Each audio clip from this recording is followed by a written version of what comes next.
How you doing? It's Monday after the weekend. Woo. I don't know what day of the month it is. Is it still September? You clicked here. I didn't make you do it. So you get what you get and you don't throw a fit. Good morning. Did I ask how you doing already? I'll do it again. How are you doing? This is Periwinkle Palace Arts. My little place on the internet. It's a sometimes magical place. Here in my palace.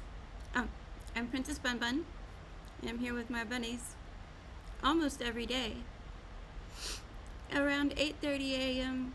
Central Time till lunch, which is 11. Almost every day. I was not here Friday. Anyway, we do art stuff here and we chat.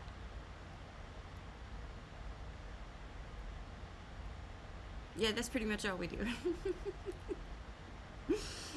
Oh my goodness. Okay. It's a Monday morning and my brain goes scrambly on Monday mornings. So if you didn't know that, now you know that. And I never really know what we're going to get into. Let's say good morning to our bunnies. This is Maya. If you know, you know. She's here every day. She's my sweet thing. She's such a good friend. I love her ears. Can you see her ears? They're pastel rainbow.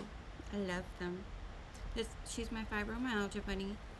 See, there's a fibromyalgia butterfly on her tum-tum.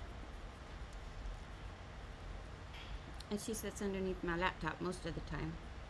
Do we have room today? Sometimes I make it too messy under there and I don't feel like cleaning it up.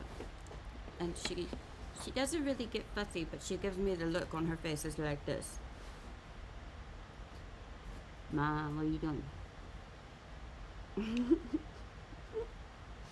Okay, who else we have at the desk today is Loona. Loona the Moon. She's the moon bunny from the Planetary Collection.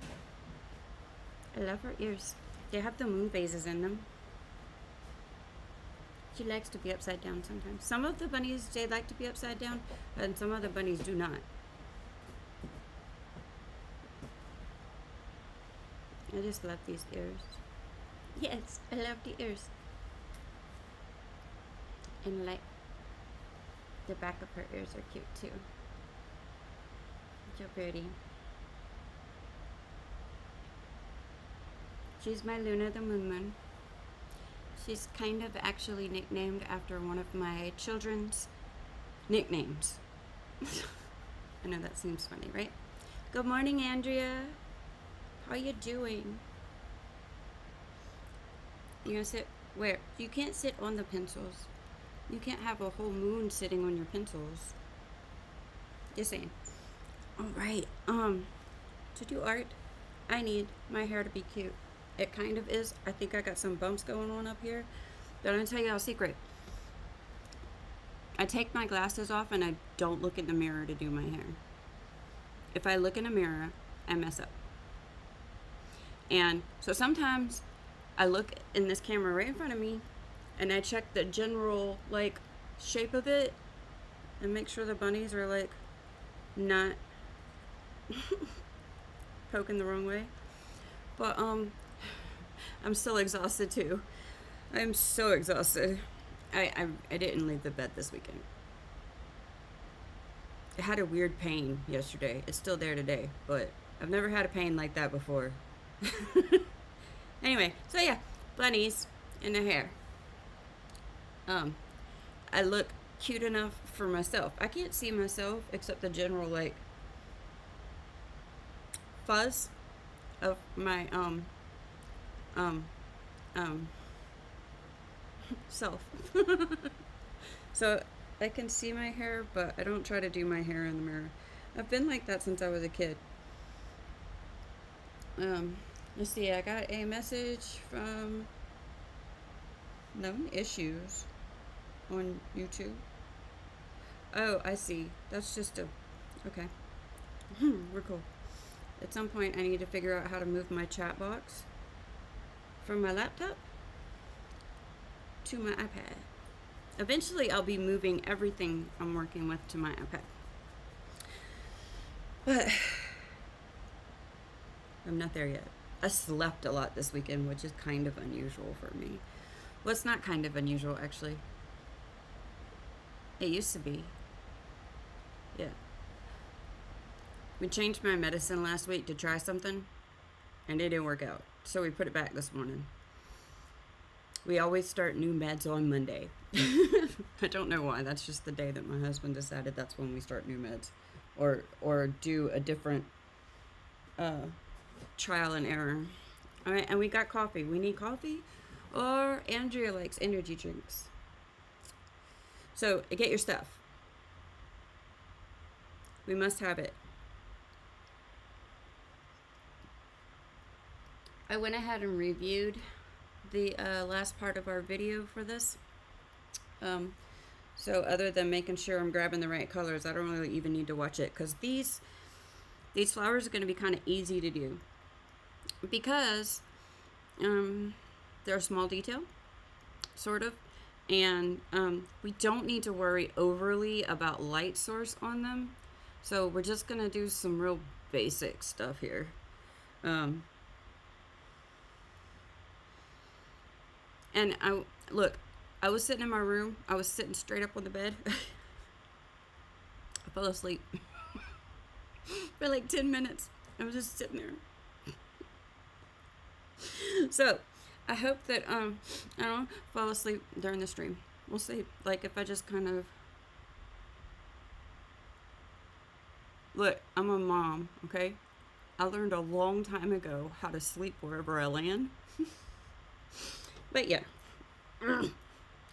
So I have more awakeness today than I did most of last week, because what we did was we split that particular medication in half.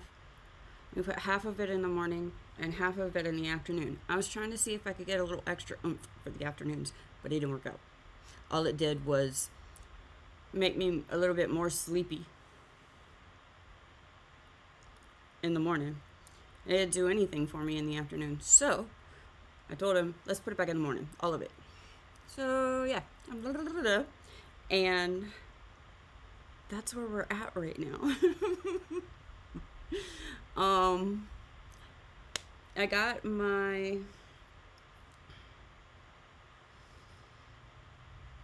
we got our YouTube community open this weekend.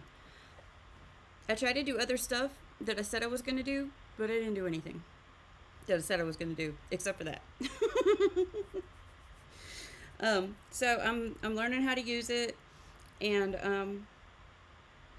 I think that right now, in order to join, you have to have been subscribed for one whole day.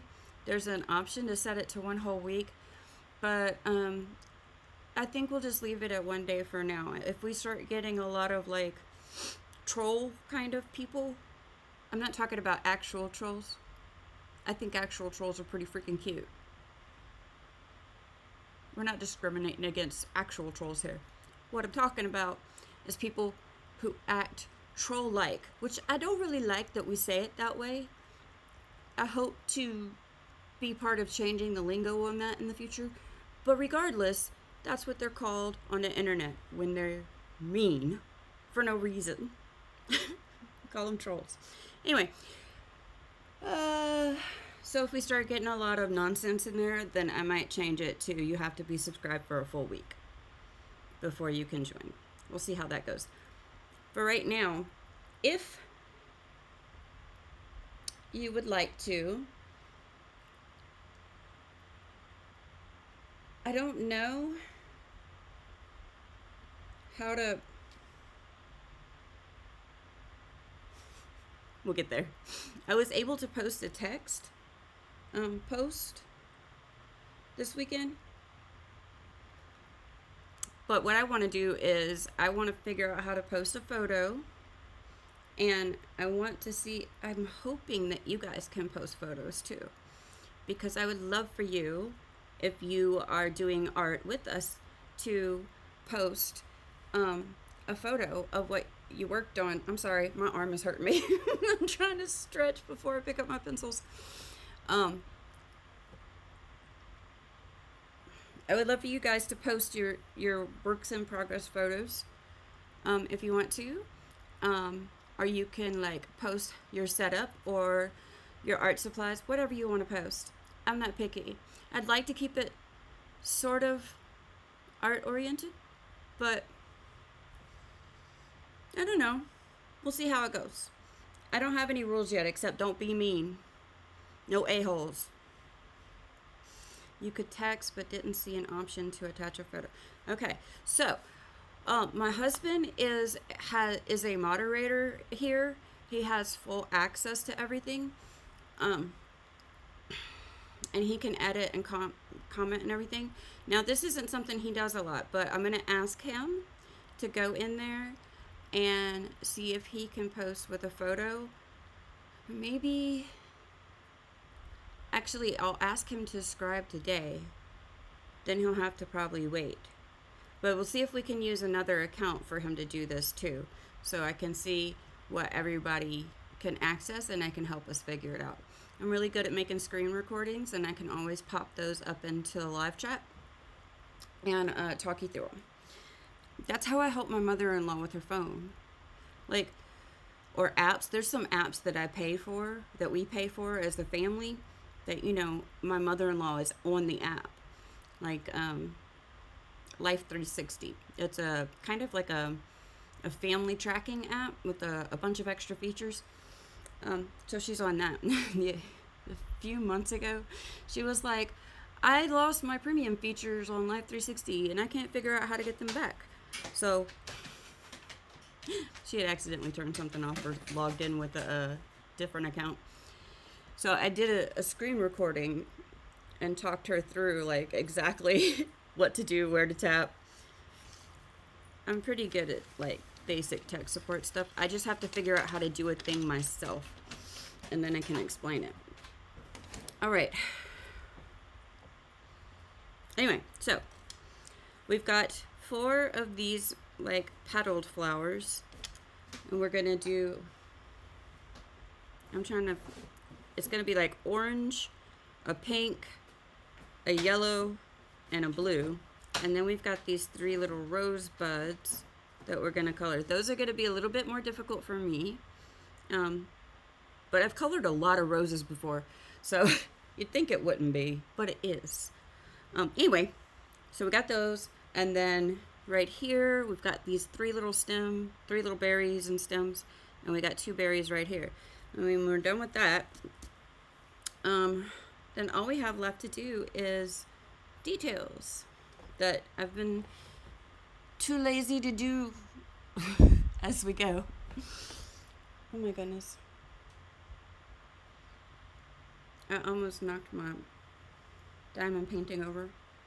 That would have been a mess. Okay. So we're gonna start with sienna brown, and we're gonna go around the edge of the centers of the flower, and then we're gonna do something real quick that I really don't like doing, but I'm getting better at it.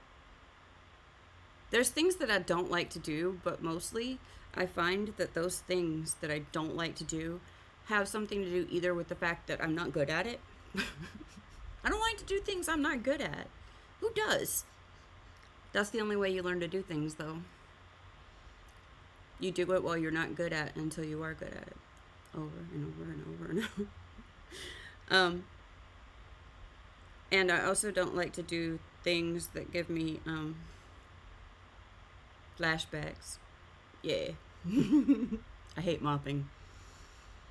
I'll Swiffer mop, but I hate mopping with a bucket and a pail. I also hate ironing. I don't iron. I don't. If I can't do it in the dryer, I have a steam iron. I don't iron. Okay, so we're gonna go. Hello Mondays. Look, I never really thought that I wanted to do diamond painting either. I was absolutely kind of against it, but I had this friend who was into it, and she was going through a rough part of her life, you know. And she was staying here for a little while. And I'm one of those people that if you are interested in a particular craft or art thing or creative thing, period, and I can help you acquire the basics to get started on it, I will. So I did that.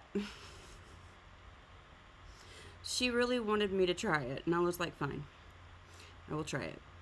I already know I'm going to hate this because these things are going to, they're so tiny. I was like, they're so tiny, girl. How am I supposed to do this?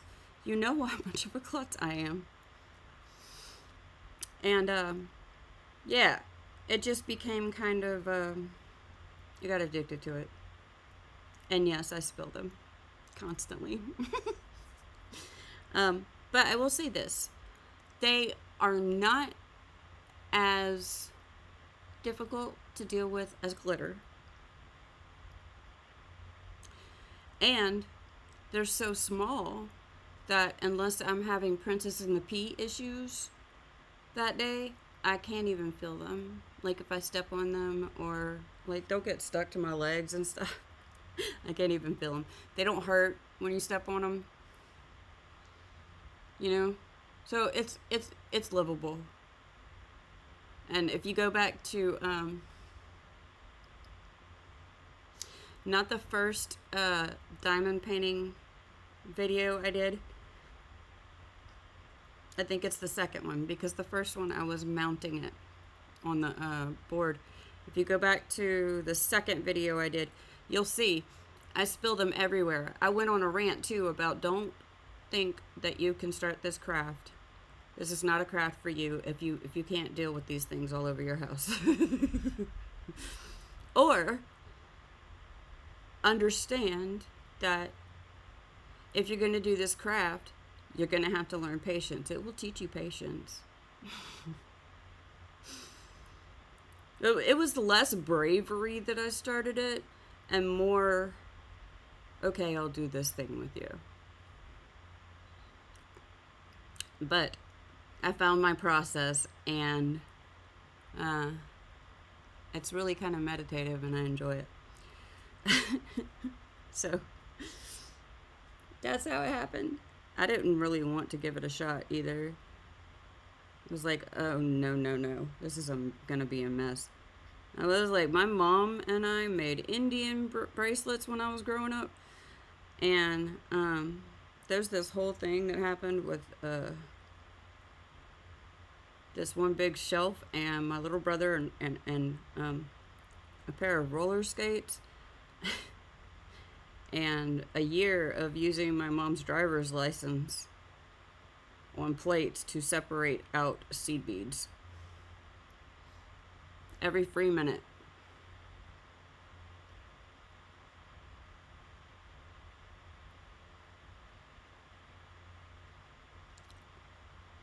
What kind of glitter paint are you getting? Like acrylic? Do they make glitter oil paints? I bet they do. Or watercolors. You like watercolors?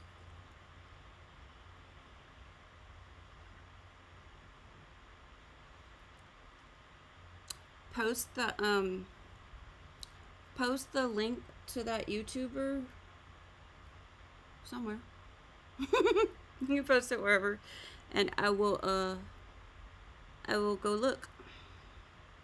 I like to watch art videos on the TV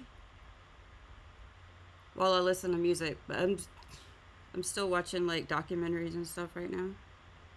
I love documentaries of any kind.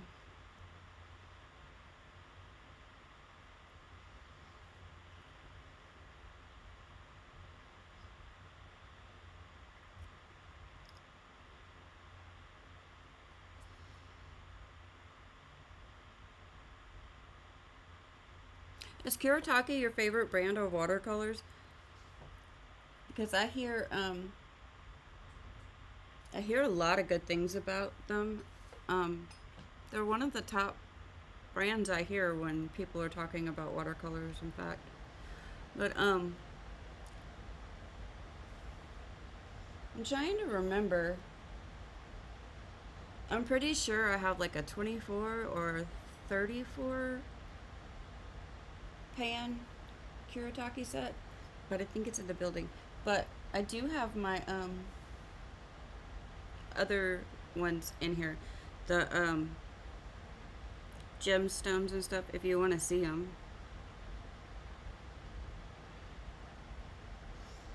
So stippling, I don't like it. I'm not great at it. I love the way it looks in texture when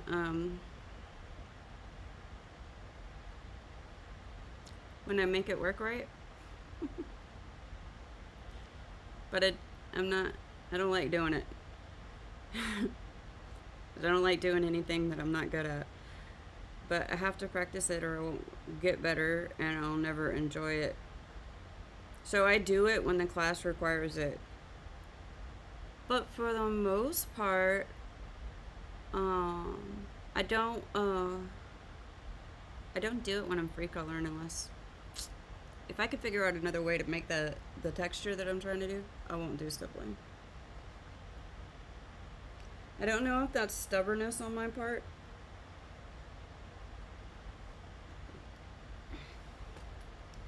There are some things that making tiny dots like this works really well for. So I'll do it. But I try to avoid it. Craft paint with sequins and the glue. Yes. I've experimented a lot with glitter and glues. It's one of my favorite things. My family has one of my nicknames. I'm the adhesive queen. If there's something that I see in a store or online that basically if it can stick one thing to another thing, I buy it. It doesn't matter if it's tape, hot glue, PVA glue. I am a huge fan of Mod Podge, but I use that for pretty much everything. But super glues, epoxies, resins, it doesn't matter. I like it all.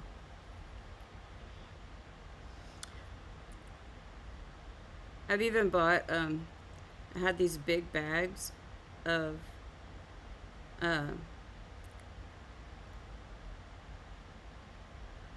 it's specifically made to go into wall paint. It's different glitters that go into wall paint. And what I did is I had got some clear polyurethane and mixed the glitters in there because I was trying to paint the bathroom, the kids' bathroom, with glitter. But Winsor Newton's pretty good. Oh, so you're like me. You get into all of it. Okay.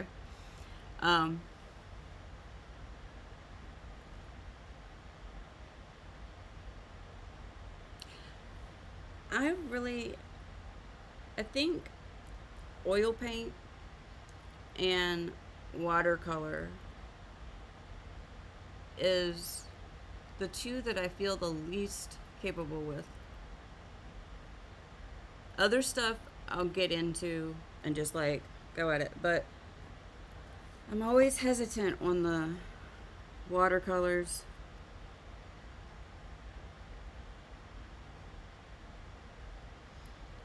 And I've never really, every time I think I'm going to use oil paints for something, I end up looking at instructions and stuff, and I'm like, oh, this other paint would actually be better for what I'm doing. So then I'm like, okay, well, once again, I'm not using the oil paint. I think the oil paints that I have are a few randoms from various art subscriptions, or like sometimes I'll get an art set for something particular or a particular person, and they won't use the oils, so they'll like give them back to me. Now, what I do love is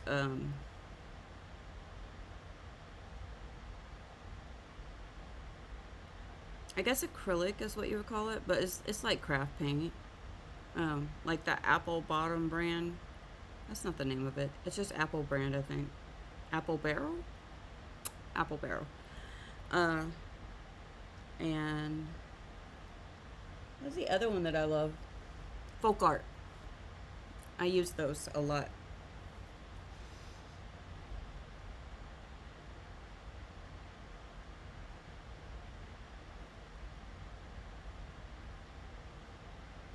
So stippling is basically just creating a little rough pattern with dots.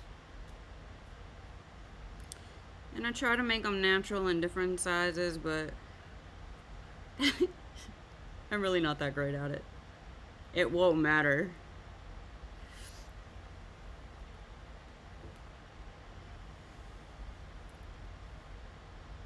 So, yeah, that's kind of right. What's our next color?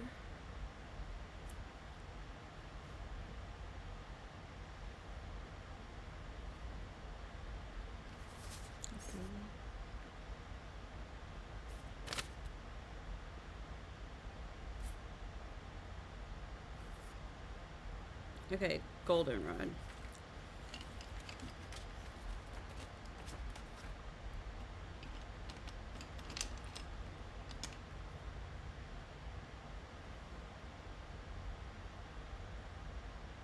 Yep. It feels like some of my lighting is off today. That's probably just me. I have this weird eye thing where sometimes sometimes the light around me seems to dim.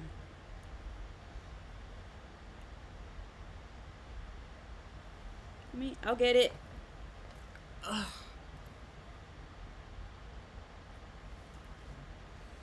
Get it.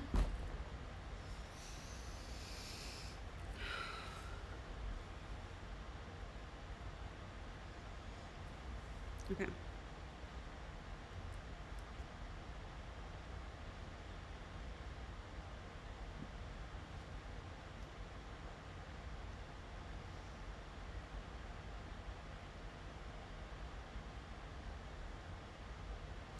Alright, so we're just going to take this color, goldenrod, and we're going to stipple it kind of...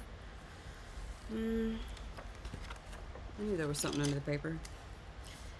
Kind of in between what we already put there. And then I'm going to go out just a little bit further.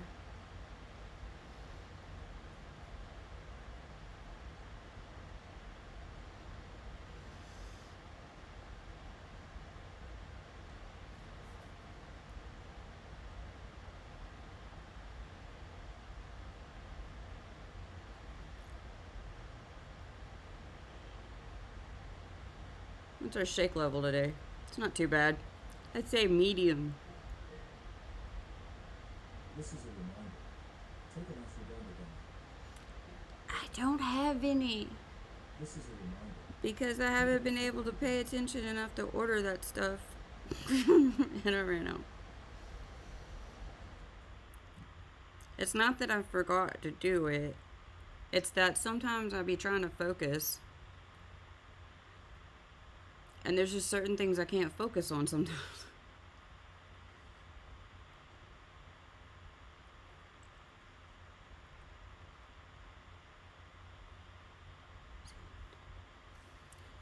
You know, Rosie O'Donnell doesn't look anything like she used to. Not that she looks bad. She actually looks pretty good. Just saying. Random stuff.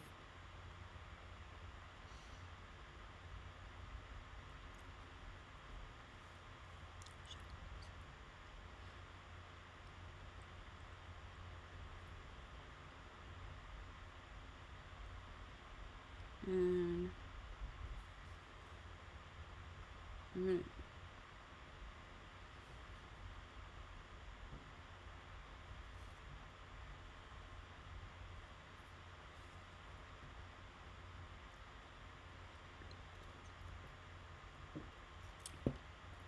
her hair particularly looks pretty great. I have the opposite problem. My family picks on me because I blind them. I have fan light, small ring light, massive ring light up here, medium sized ring light right here. This thing. I also have a light right here, a light right there, and the kitchen lights both on. I still can't see. Photophobic. Yeah, I have the opposite problem. It always feels like the world is dark to me. So I don't know. It's I blind everybody. Like, one of the things that's complicated is trying to find lights that have the right luminance. Like, most lights are made at like 2500 or 3000 K or whatever. I need lights that are between 5000 and 6500. 65. Yeah, 6500. So when we're at Lowe's on Thursday, I'll find a light that I like, and like it only accepts, or like, especially with the LEDs, which I love LEDs, but I'll find a light that I like, and it only goes up to like 4000 K, and I'm like, dadgummit. But we got quite a few of the lights.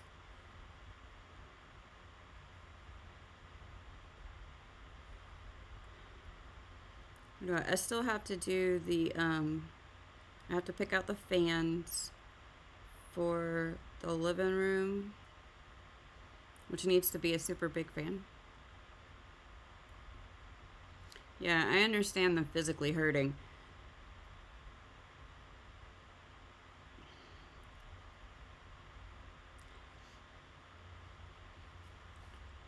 Okay. Dot, dot, dot, dot, dot. It's complicated. I have a complicated relationship with dotting. See, next we have yellow ochre, or okra. See, some people say okra, which to me, that's a different word. It's okra, like the okra that you eat. OKRA. That's okra. I feel like this word is ochre. It's OCCHRE.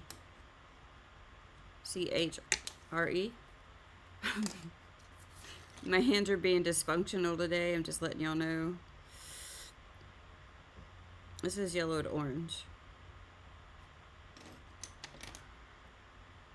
Here we go. Yellow ochre. It's OCHRE, right? I feel like that's okra.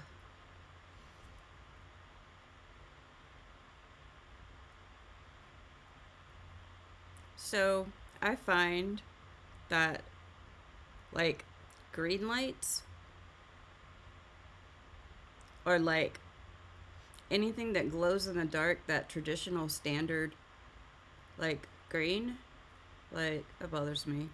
All light bothers me when I have a migraine. So.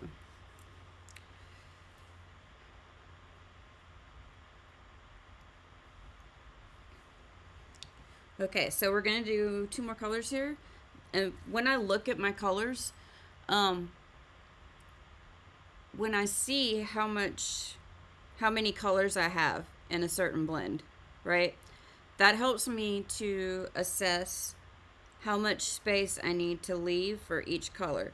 And I don't feel like I did a very good job at that right now. Oh, I see. Well, just listen to me then. It's red day. I have to wear red. I'm sorry. I'm not laughing at you. I'm laughing with you because I get it.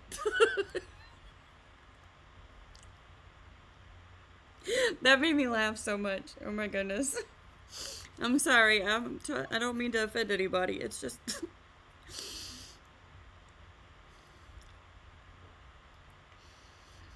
I have a certain level of synesthesia too, which is like when you when you confuse your senses, and sometimes I'll be trying to explain things and I had the verbal aphasia, like things come out of my mouth, like mostly it's not that they come out wrong, it's that my thoughts come out of my mouth in a backwards form, which varies, but it's pretty much like they're always backwards. And I've been known to say things like, I can't smell the red today. I can't handle the red. I can't smell the red today. Yeah. I can hear colors too, which is weird. Honestly, I don't think that there's much about me that's not weird. But I'm an 80s kid. I'm totally cool with that. Weird. I feel like for the 80s kids, 90s too, weird was not a problem. It was an aspiration.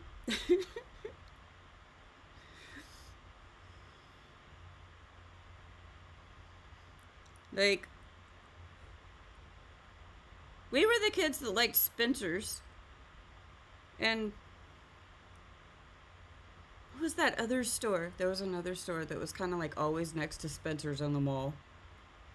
I don't know if you might not have it in the UK, but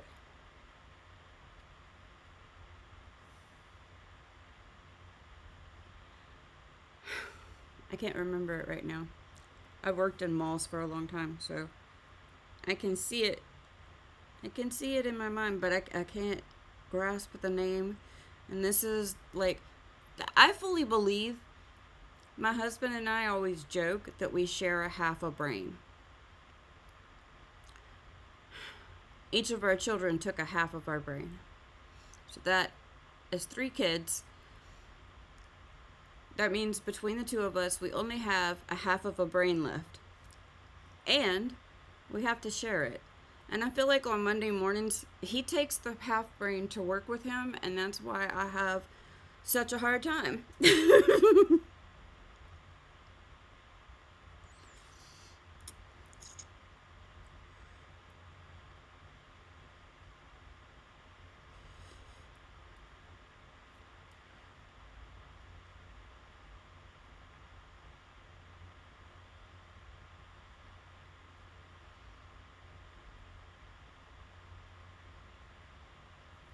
Okay.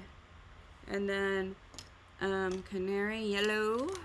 One of my favorite yellows. I love canary yellow.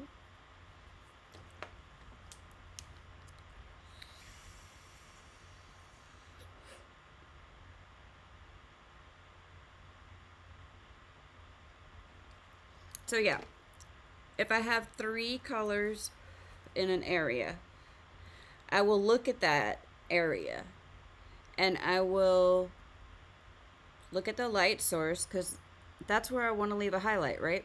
Where the color is hitting it the most, or the light is hitting it the most. So I will leave that area for white, and then I will look and I will say, okay, now do thirds, because I have 3 colors in the blend. And so I'll leave enough room to put 3 colors. In this particular blend, there's 4 colors plus white. So we have the sienna brown, the goldenrod, the yellow ochre, and canary yellow, and white. So it's divided into 4. But I didn't do that really good because I didn't look at it really good and realize I was doing 4 colors when we first started this. And that's okay. Oh well. So I'm just going to bring the canary yellow back through all the color a little bit. And then I'm still going to try and leave some white there. I might not get it, but we're going to try. So I went around the edge with the sienna brown to here and here, and then from here and here I went around, and now I'm going to come back on the other side of this little white area trying to stipple. And one of the reasons that I can't stipple very well is, let me use a different color so I can show you. And like a lot of this is specific to me. I watched the video to learn how to do a technique and get an idea of how to put everything together. But a lot of times, like, I do change stuff. And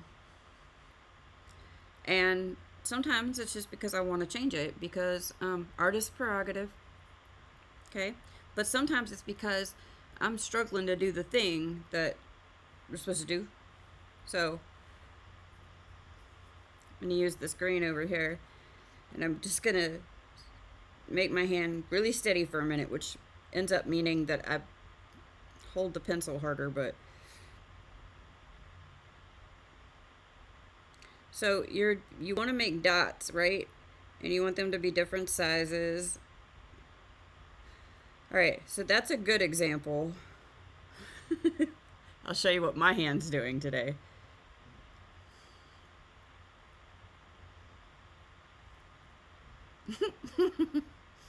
So I'm getting like lines instead of dots, which is fine. It's fine. You can't even see that.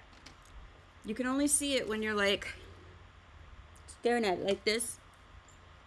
Okay? Or when, I don't know if this happens to other people, but I feel like when there's a certain point where I get to what I call deep art mode, and it's when you're like locked in. And it's not a bad thing. It sounds like a bad thing to say somebody's locked in. But when you're just focused, you're in the moment, your mind is completely on the art, and you're just going.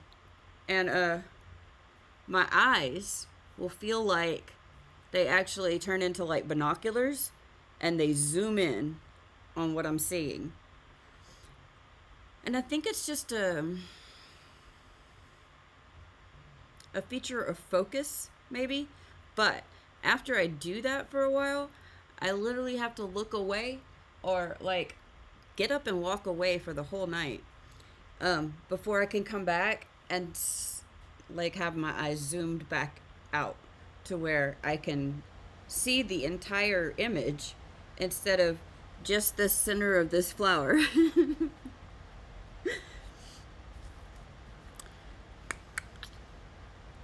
Oh, if you want to know what I'm singing and dancing to, if you're new here, I can't like play it in the background for you, which I would totally do that if I like could get away with it because copyright. But what I did do is I did make a little screen share over there underneath me, and it's just a screen share of my Spotify mini player. I was thinking about it on the way home from the concert last week, that I'm wondering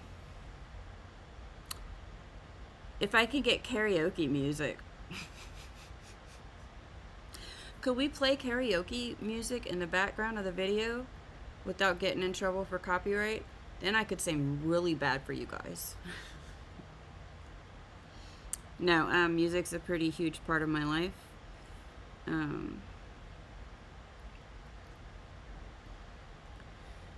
And so it really helps me get through my day.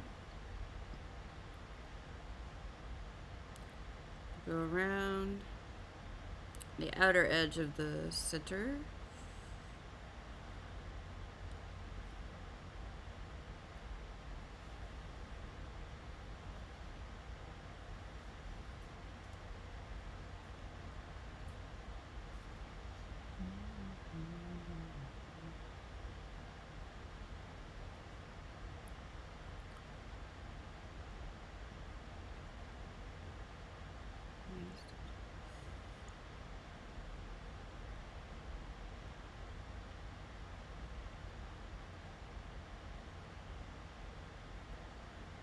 Okay.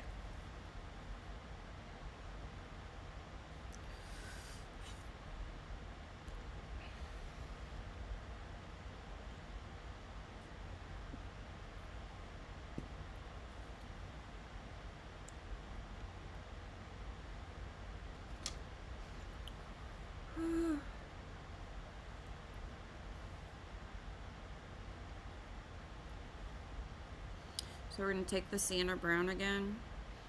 I'm just going to touch that up and give it a little bit of depth and dimension. And I'm going to take a very small amount of this and move it into the more yellow colors, just to give it a variation, because over here we want it to look kind of dark, but as it moves away from there, that's where it gets lighter. But you still want a little bit of this brown in the other side.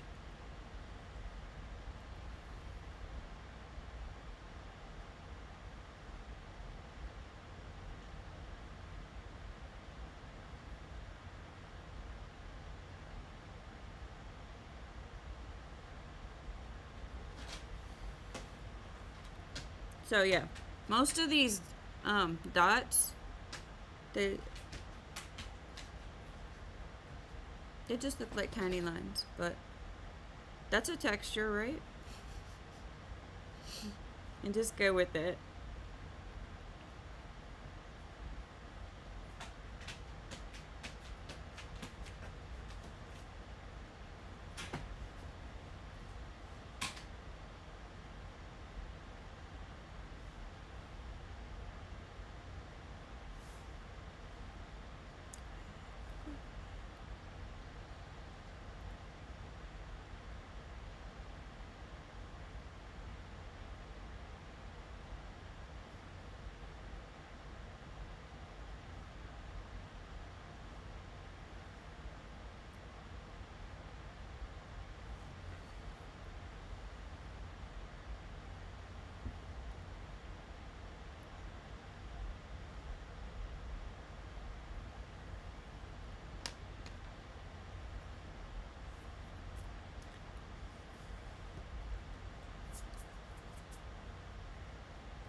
Did I?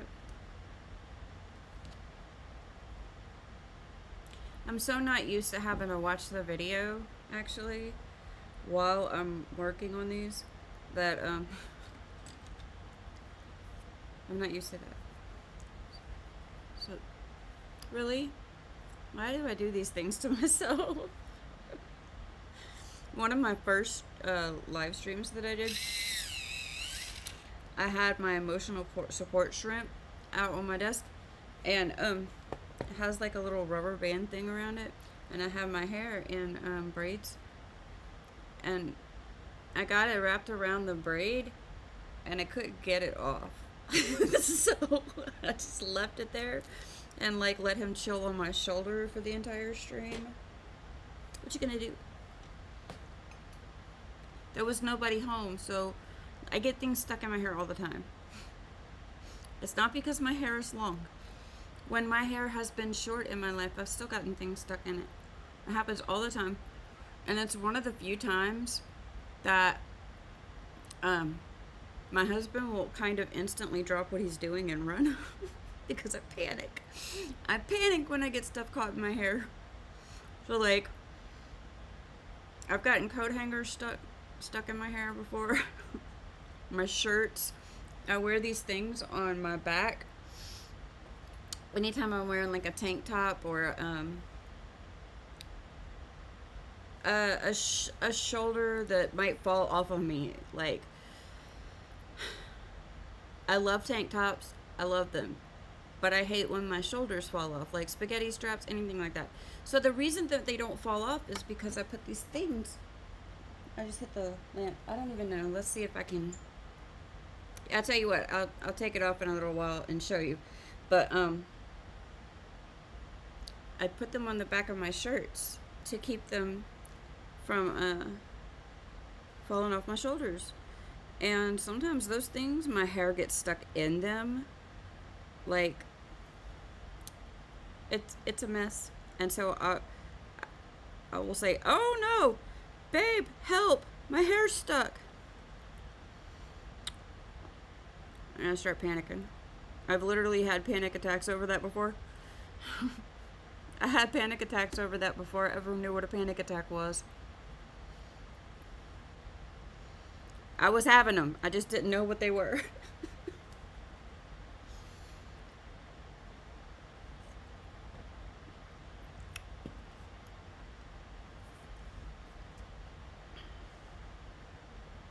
Okay, so we're not paying a whole heck of a lot of attention on these flowers to light source.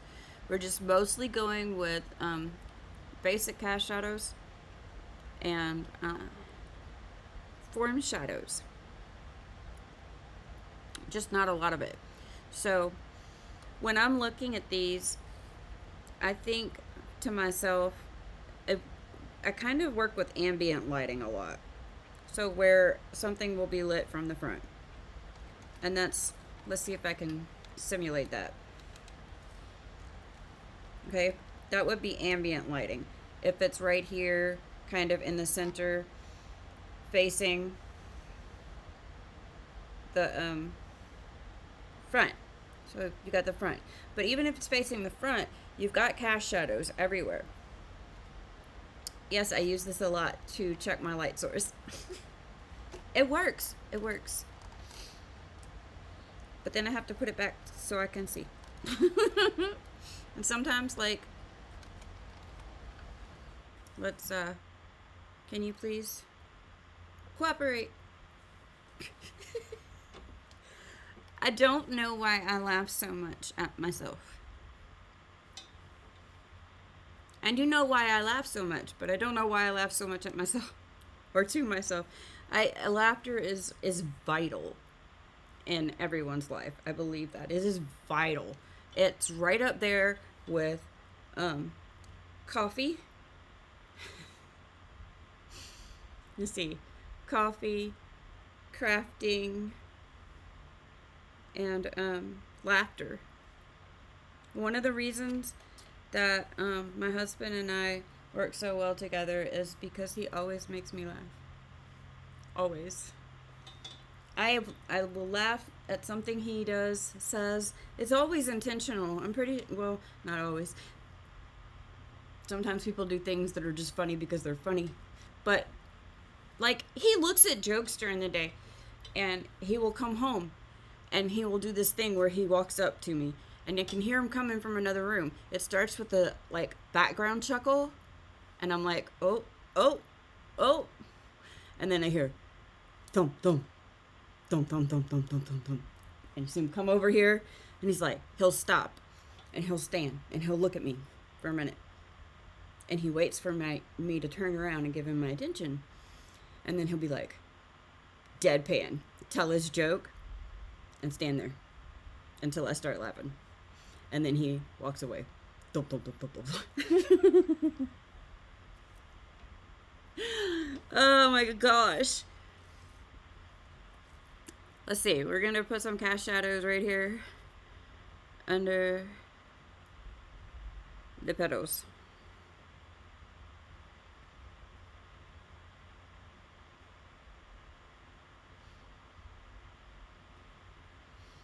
So I'm not worried too terribly about, like, doing these perfect. So you can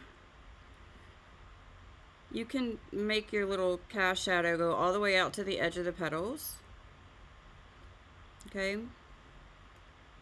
Another thing you can do is take them only a little ways up. And that'll give you a little bit more of a blend. This is going to give you more, Andrea, you were telling me about, we were talking about depth. Well, that's another thing you can do.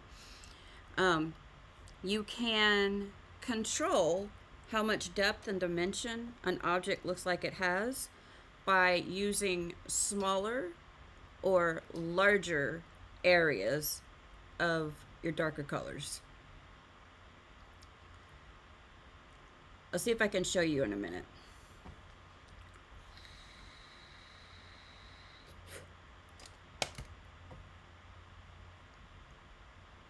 My mouth is so dry this morning.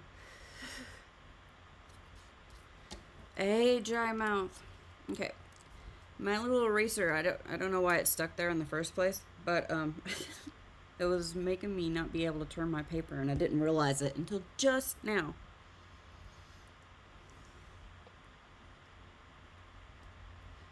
I have a couple of ideas.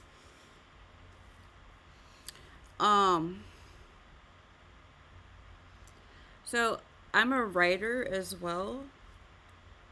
And I tend to write a lot.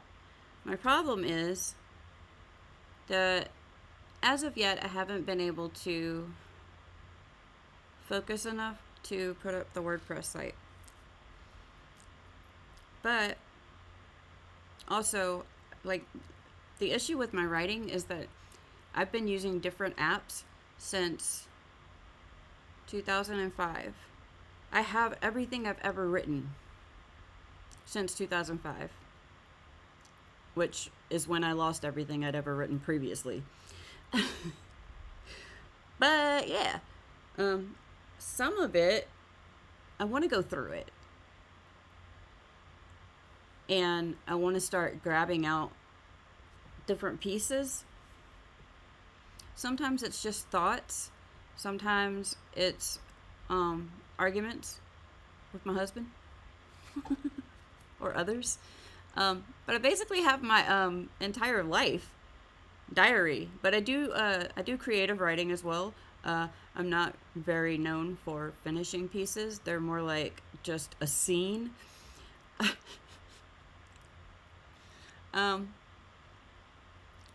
My old live journal accounts are still up. And I want, like, I've saved them in a few places, but I want to go download everything.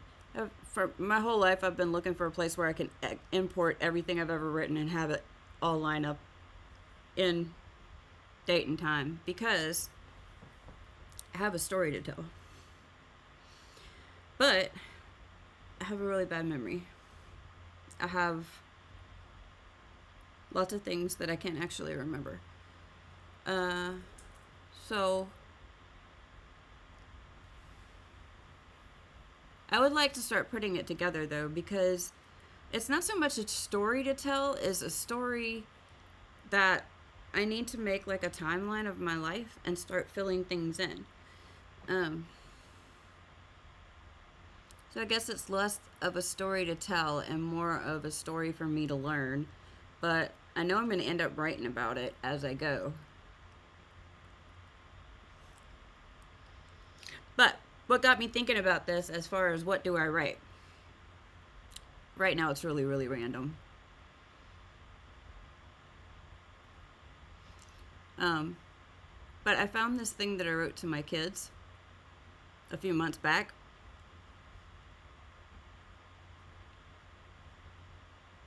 It's kind of weird, and even I kind of don't really necessarily understand exactly what I was talking about, but it got me thinking.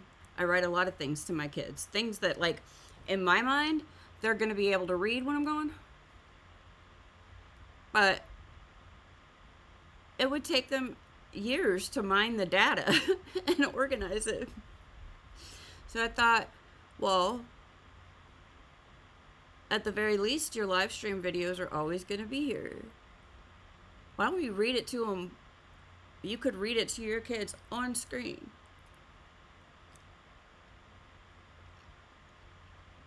I don't know. Look, I have a lot of thoughts and ideas, and I throw them out. And sometimes I forget all about them. But if they stick, I'm able to actually remember it. That's something that I might want to do, you know? Because, hey, I actually remembered it.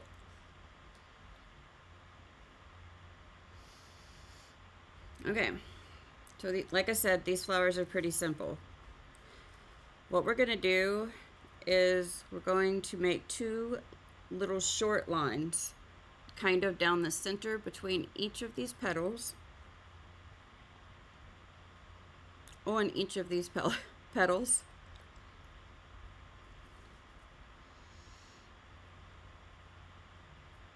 So like that.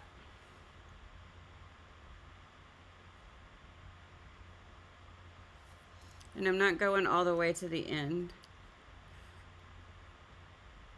In fact, I could make them shorter.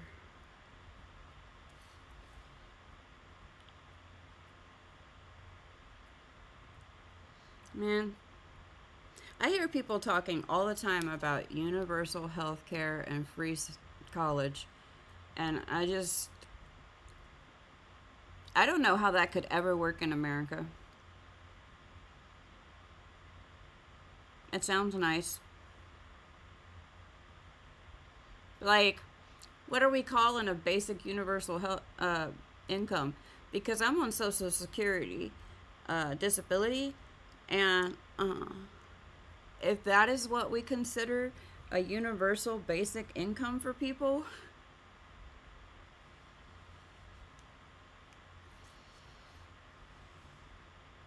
all right, I'm going to curve this one a little bit.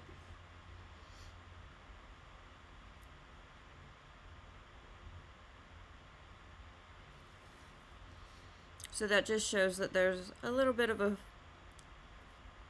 curve in the flower petal.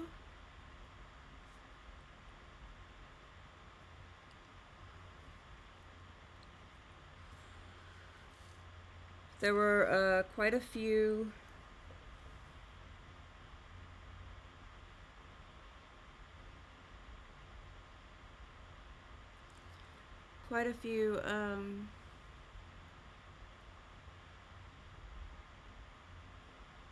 heartbreaking events here over the weekend. I'm so sick of the gun violence. Sick of it to death. Sick to death.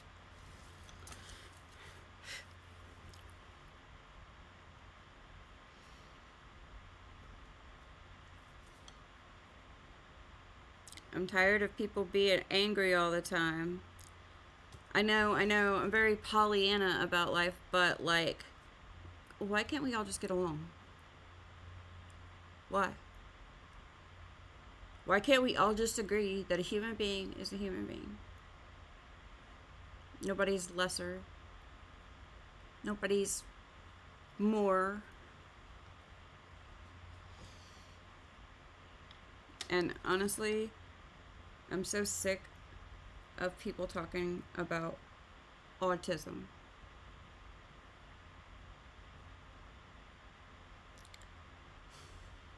I really am. Autism runs extremely heavily in my family's genetics, both on my side of the family and on my husband's side of the family. Siblings of mine and his, like our parents, were never diagnosed, but like my mother-in-law especially has ADHD, let me tell you. But you know, she was never diagnosed, but that's now on the autism spectrum, which I don't really like. This is something that I research, study, and keep up with because all of my children are in various places on the spectrum. And I am. My husband is. We were never officially diagnosed either, but that's because they didn't diagnose us back then with autism. But we're both on the spectrum. I've got nieces and nephews and grandchildren on the spectrum. It runs in my family as strongly as having twins does. And we have twins. Okay. Anyway, I have 3 children who are on the spectrum. And they're all in a different place on the spectrum. They're as unique and amazing as they could be from each other.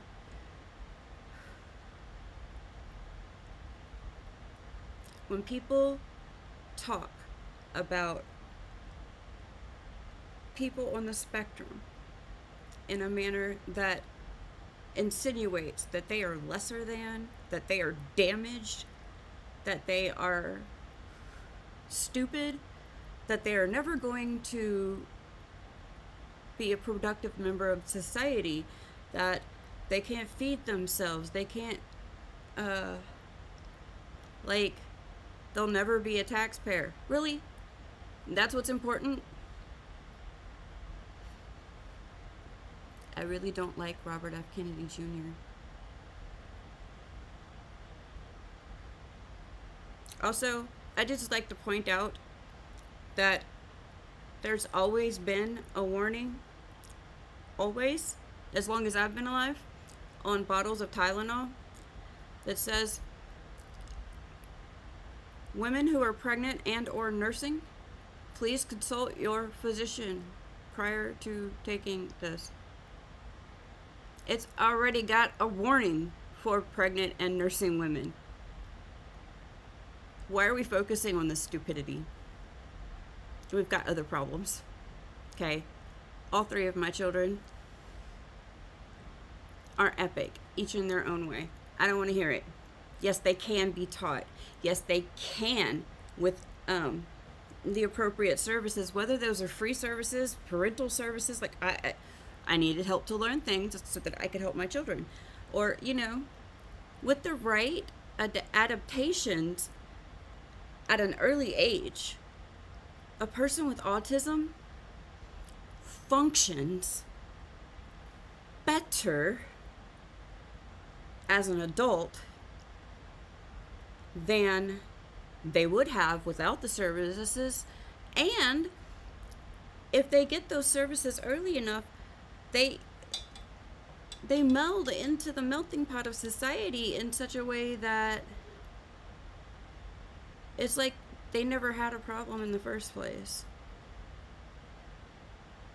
And that is my soapbox for today. I am sick of hearing about anybody that has human blood running through their body being called lesser or dangerous or useless, including those on the spectrum. And also, Robert F. Kennedy is lying about Tylenol causing autism. Moving on.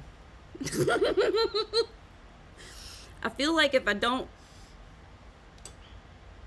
want to talk about this stuff in depth. And I don't want this to become that kind of a place. However, I think, is it okay if I vent for like a couple of minutes? Because sometimes I can't get this stuff out of my head until I say it to somebody. And that means either I need to blow up my husband's phone, blow up my boyfriend's phone, who both have jobs. So try to save that for emergencies. Or I have to wait until somebody gets home from work for me to get it out of my head, which means that I think about it all day long. And it just goes around and around and around on my brain carousel until I tell somebody about it. I can't flick it off and move on. But yeah, okay. Y'all let me know if that bothers you. That's my soapbox for today.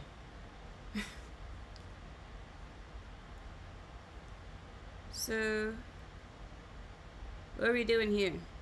Okay, I see what we're doing here. I forgot what I was doing here. I remembered.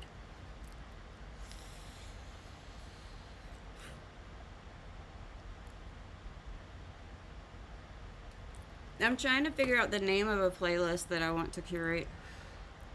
And it's basically going to be a playlist that is about the state of the world, what's happening, and what we need, which is like Kill 'Em with Kindness, you know? And there's this song, it's called by The Village, or In the Village, by, I don't know how to pronounce it. It's Wrabel. I'm gonna look it up and throw it in the queue. But it's a really good song. I think it would go really well on that playlist. So anyway, I have 2 other playlists I'm working on right now. And this is what I do. I like to curate music. Someday I will figure out a way to share these playlists. Like, I really want a page on my WordPress that's just like music related, where I can post my playlist. And also I would love to have like, if you remember MySpace. Yes, but I don't use Facebook. I do sort of use Facebook. Okay, here's the thing. I get lost in Facebook. Oh, no. Like, I don't use Facebook. I can't. It's somewhat of a ADHD time management issue, as well as I adopted Facebook. I was an early adopter. I have a profile. Whenever I post something on Instagram, it posts to my Facebook. People comment on it and everything. But it's people I actually know on my Facebook. And there's a lot of stupidity there too. I can't handle it. So if my husband sees something on Facebook that he thinks I should see, he'll literally bring me his phone and show it to me. And sometimes I'll be like, take a screenshot of that and send it to me. I have to feel like, we were talking last week about what we have to do to protect our sanity and our peace. That's one thing I have to do, especially because now my kids are on Facebook. And it's the opposite of what most people would mean when they say that. Most people are like, I don't want my kids to see what I'm doing, I don't want to see what my kids are doing. Because if I see something, I'm going to talk about it. And they're adults. And I try to stay out of their business. But also, I don't like the way people treat each other on Facebook. In general. I think it's crappy. Like, here's an example.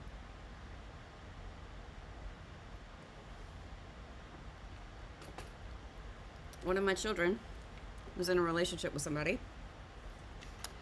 And on Facebook, this person would post very pointed, rude, outright ugly things to poke at my child. They were together. Okay? Well, these things were hurtful. And it was in public. And even if it was posted for friends only, all of her family and friends were on her Facebook. So they would see it. And they would go and comment on it and laugh or repost it and spread it further. And I've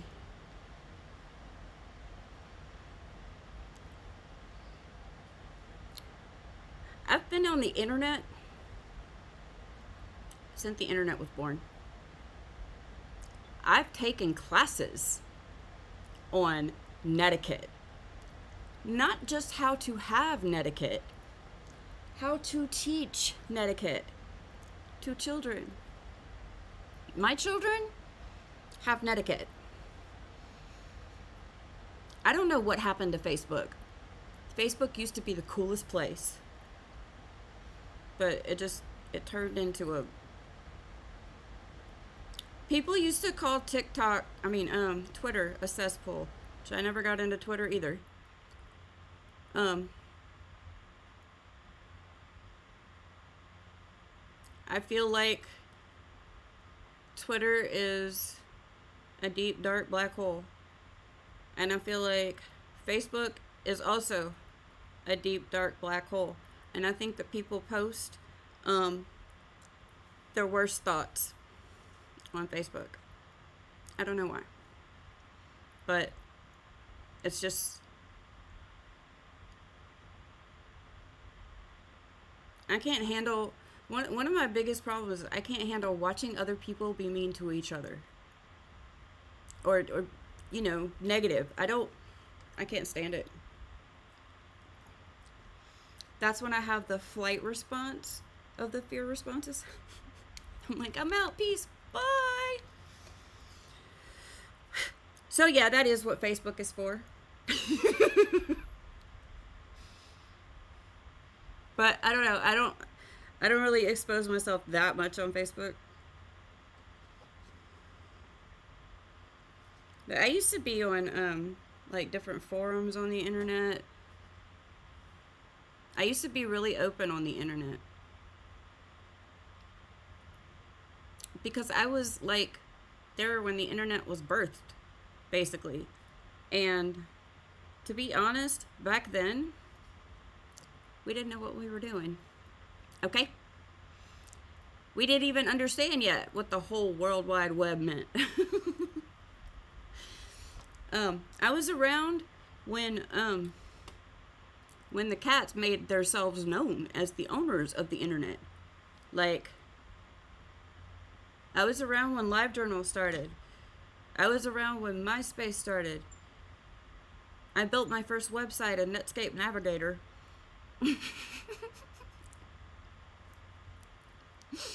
So, public it didn't have the same connotations back then that it does now. And I would say I was pretty steady on the internet. Very much so.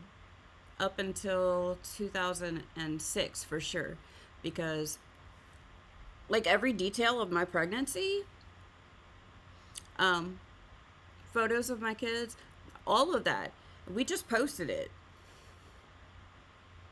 Because at the time, even being on the World Wide Web, it still felt like a small community of people that you knew. Like millions of followers was unheard of. And so we didn't think nothing of it. Now, one wrong comment, you could be canceled. No explanations needed. But to be honest, I think we just have to, you have to protect your peace where you can. You have to figure out what's good for your mental health and what's not.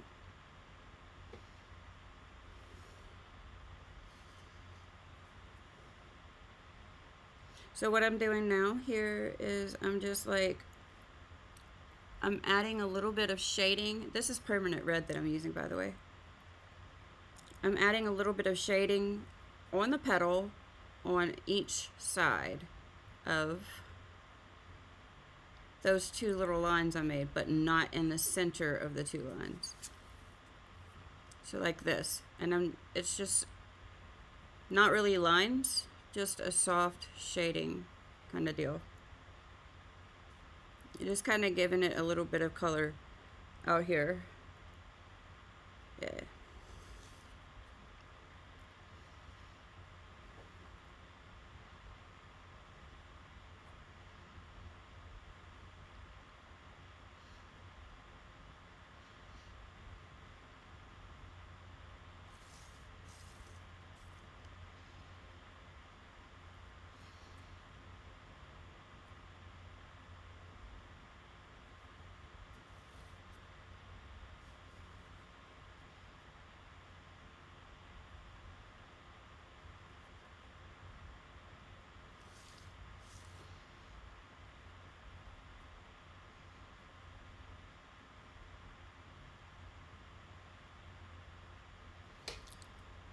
I also feel like because I mean, I'm pretty good at digital art, but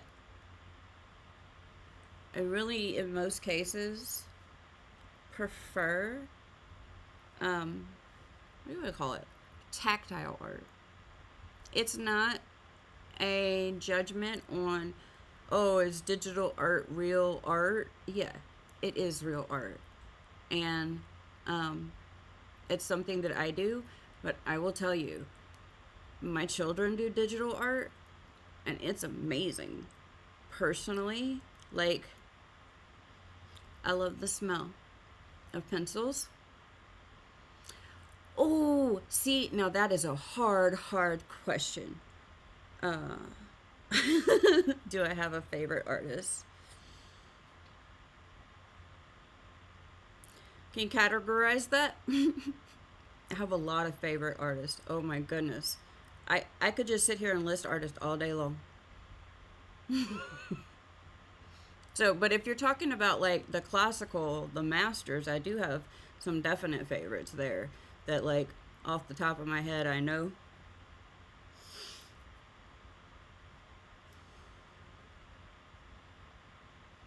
And then I also have favorite artist whose art I buy.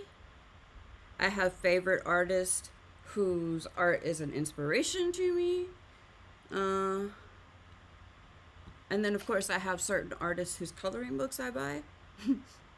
That's a good way to figure out if I really like a more modern artist, actually, is for me to go through my coloring books.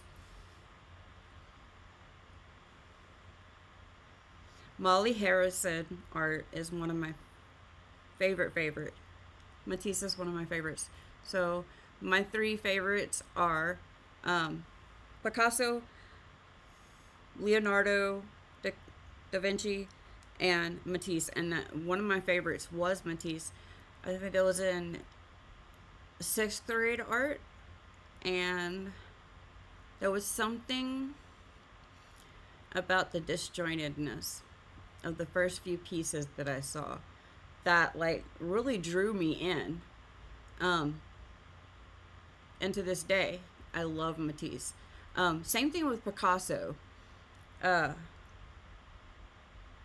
some of his pieces that look very disjointed, I love.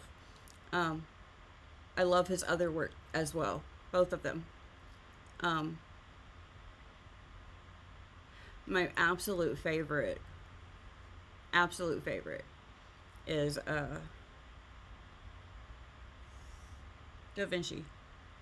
What? I hope that's the right name. Look, I have no memory.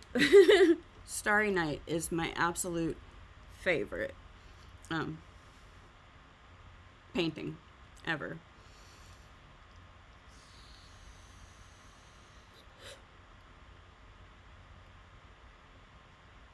And there's another one called Water Lilies. I really love to see a self portrait of any artist. I love when people do self portraits. I'm not great at portraits. I've done a few in my life that were kind of amazing. Van Gogh. Van Gogh. That's right. I don't know what happened to my head then. You know what? I was watching the Da Vinci Code this weekend. That's what happened.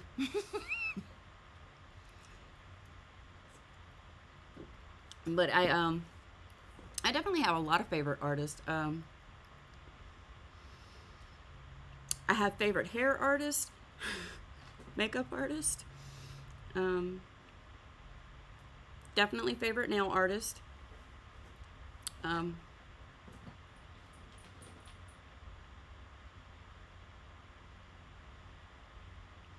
but I have favorite artists throughout every stage of my life.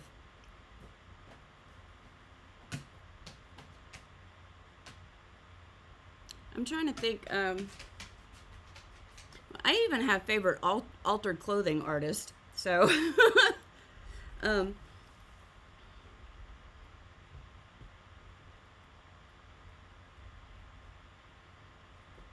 but Molly Harrison art is one of the ones that comes top of mind when I'm thinking about line art, especially line art that we've used in classes. I've done a few of her images. Okay, I think this is supposed to be an orange flower. Did I get all the petals?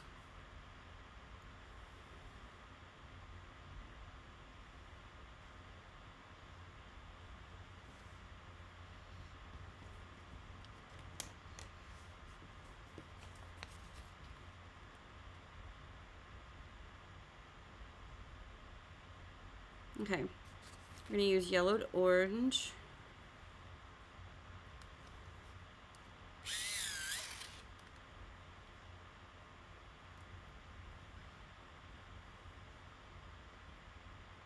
I really do appreciate all of the old masters. There's something I loved in all of their work. Like Michelangelo. Da Vinci is one of my favorites, to be honest. I like a lot of his more what do you call it?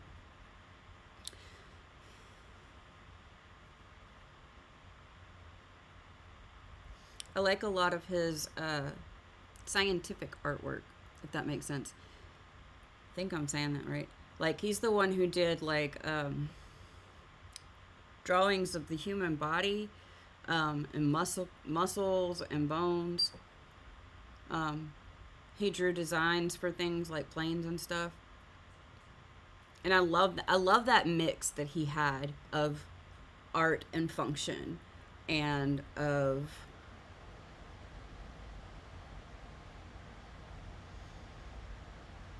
beauty with accuracy. Like form and shape and color, but also math.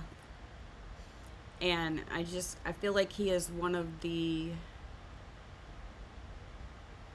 kind of premier masters that our world has ever seen, as far as it goes to showing that you can combine art and pretty much anything else. Like, I really, really believe that you can make anything your art. Matter of fact, the other night I was I forget what I was doing, but it was something to do with something I was eating or drinking, and we were about food. And my husband looked over and he was like, "Are you making art?" And I was like, "Yeah, it's a creation. I'm creating." Sure, it's art. Of course it is. Okay, so we're gonna go and leave the center mostly white here, okay?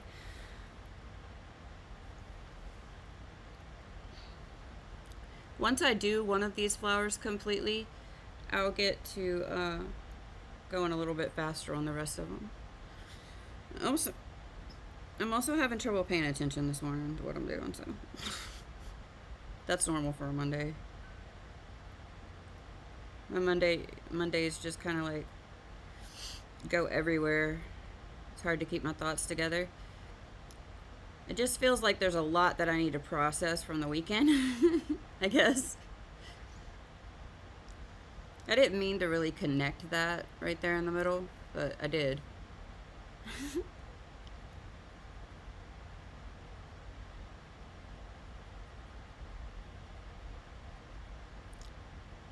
Yeah, I probably have quite a number of good rants of old on my Facebook account.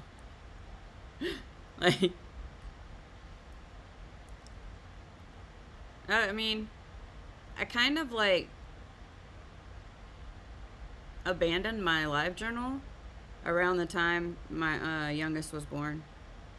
I just got interested in living life, and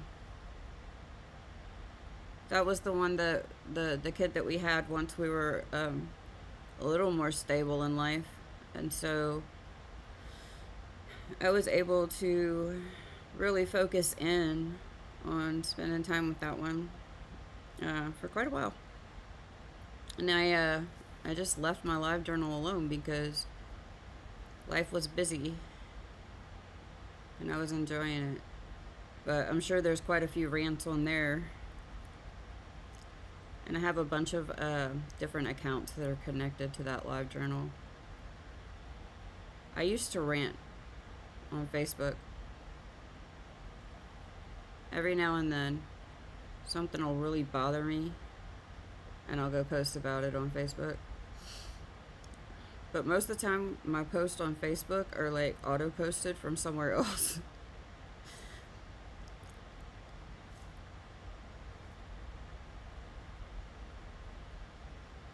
Which is kind of messed up because there are some things that, like, I wish I spent more time on Facebook because of those things. Like the classes that I'm doing here from Kit and Clouder, there's a community there, and it's an amazing community. And like the first year or two that I was taking these classes, I was really active in them. Like I was responding to everybody's images and looking at all kinds of different people's work and art and posting all the time. I would make really long posts about this is what I did, this is what I learned, this is how I got through the the struggle. Lots of pictures. I would post my art all the time. But what happened is I get overwhelmed. I get really overwhelmed, and I have a pretty bad habit also of like frequently retreating from social media when I'm not doing so great. And sometimes I can not do so great for months at a time. Alright. We're going to come in with canary yellow, and we're going to blur kind of like the edge. And I'm going to bring a little bit of the color into the highlights.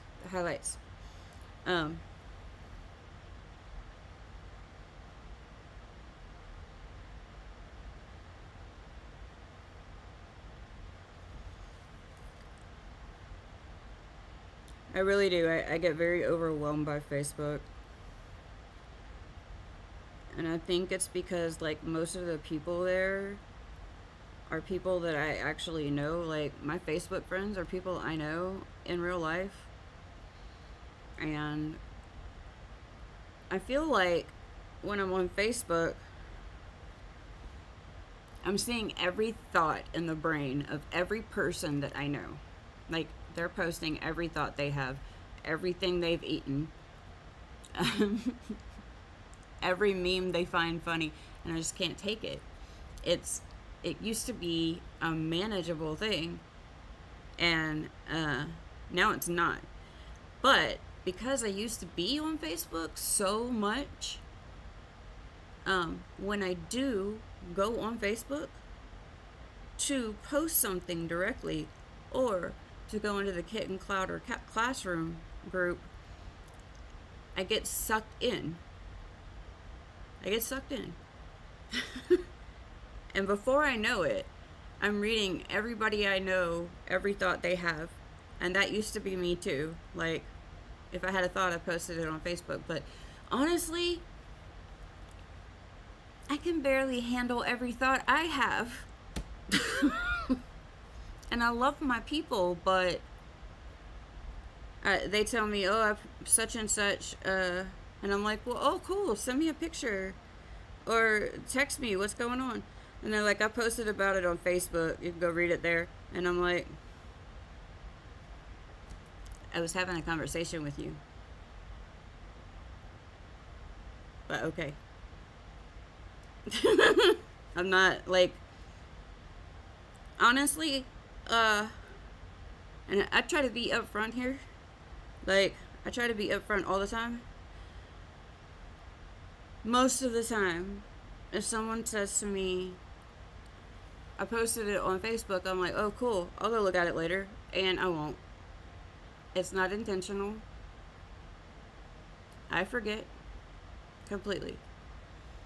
And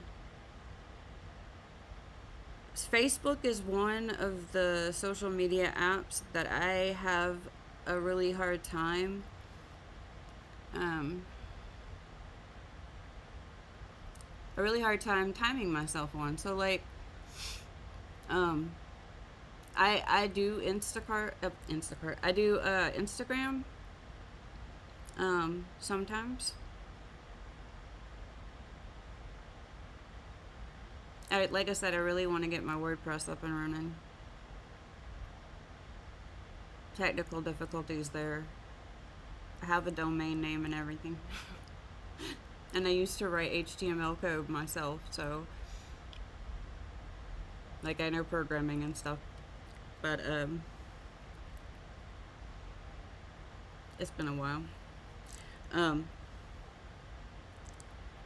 I'm not always depressed. I fluctuate.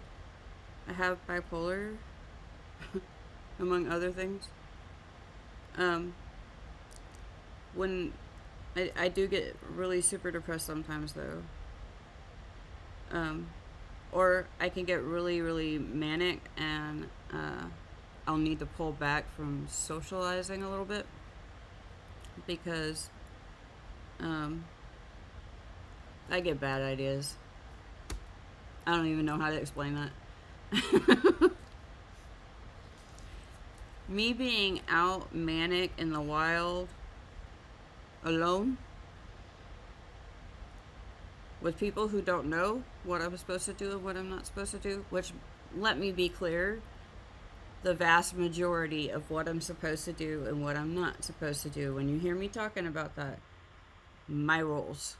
It's me making the rules. Nobody's making these rules for me. But the rules are necessary because I forget the rules. So I tell other people, new rule.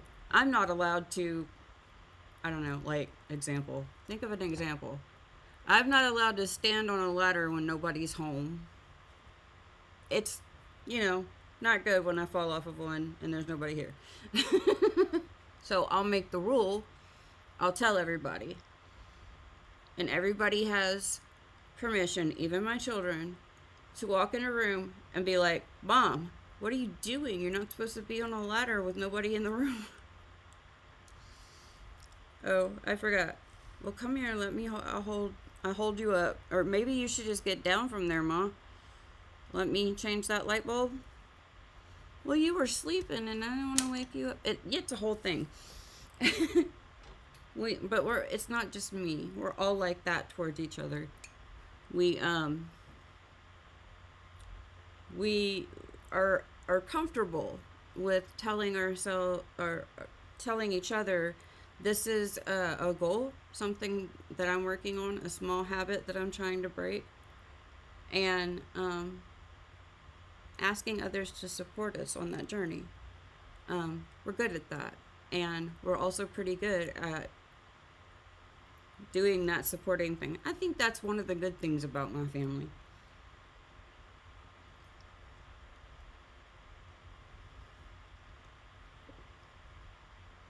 It matters to us that everyone is taken care of and supported. Okay, so I'm gonna bring this canary yellow. She did say to do this, but it's what I'm doing. I'm gonna bring this canary yellow right down the side of the center highlight on this side, all the way down to the yellow. All the way down from the yellow to the red. Same thing on the other side. So I didn't go down through the highlight. I just went on either side of it and then around the top and down into a little bit. Just not all the way down.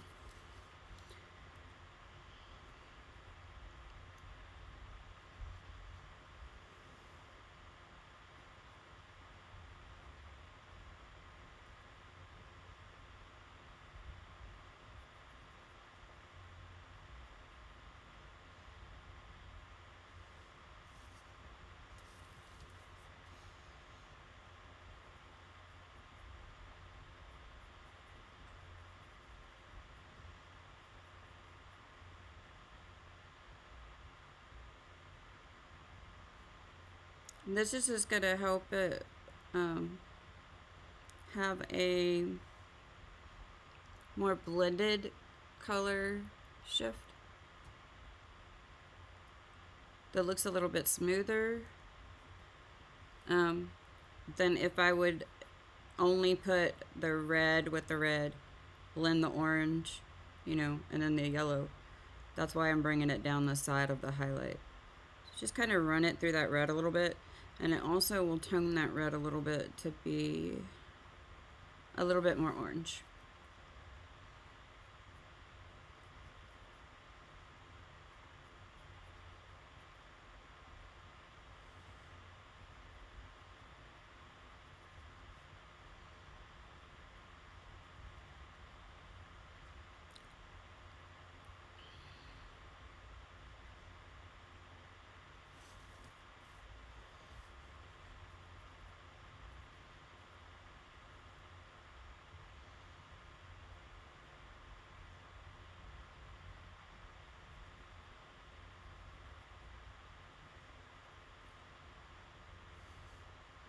Okay.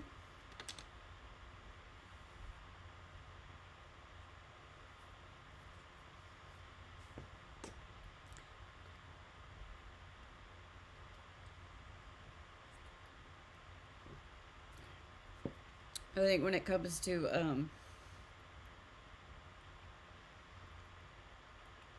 mental uh, issues with depression, every single person in my house, in my family, has depression. We all have different kinds.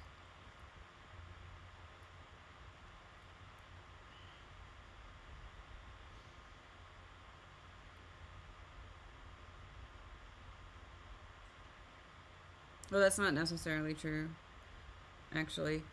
My oldest, I guess you could say when it comes to his brain chemistry, as far as like depression, mental health, stuff, etc., etc., and also the way he behaves, he's very much like me. Um, his bipolar pretty much runs his cycle runs pretty much exactly like mine, except there's a few times a year where typically, not always, but typically we'll be a couple of weeks off from each other until we cross over. It both sucks and in a way is helpful.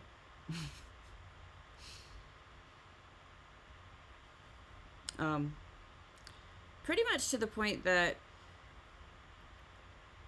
whatever medication works for me generally works for him as well. And if it doesn't work for me, it usually doesn't work well for him.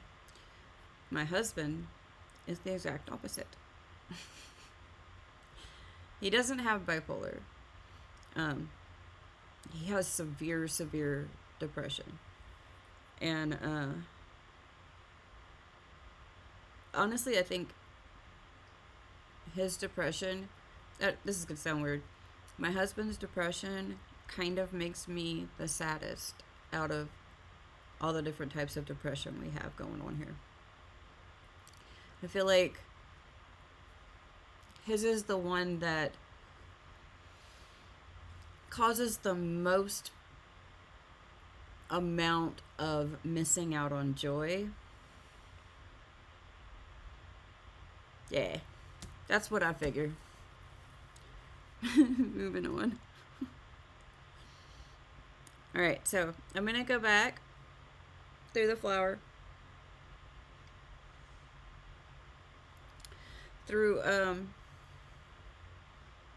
each color again. So this is just, we're doing just doing a second layer, and that's going to make it look a little bit more pretty. I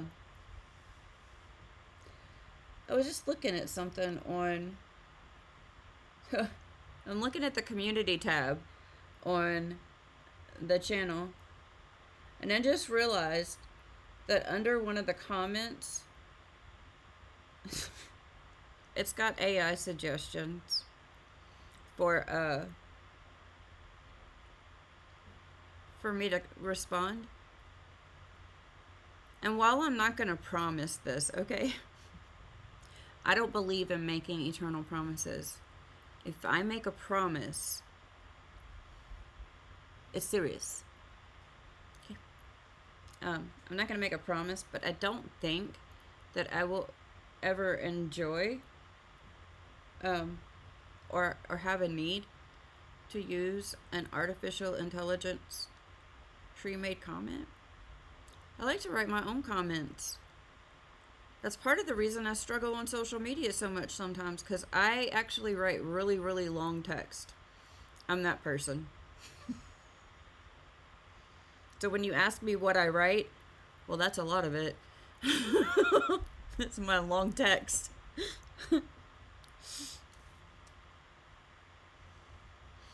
Okay, let's see if I can do this part quickly. I don't know where my brain is today. It's all over the place, and every time I look at my camera, I think to myself, that sucks. She can't look at me because I'm wearing red.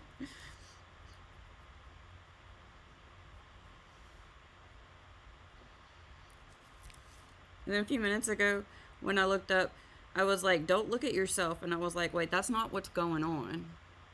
It's not that you can't look at you. It's that she can't look at you. My brain is damaged. It does not make connections correctly or in the same ways that other people's do. It used to, but I have a little brain damage.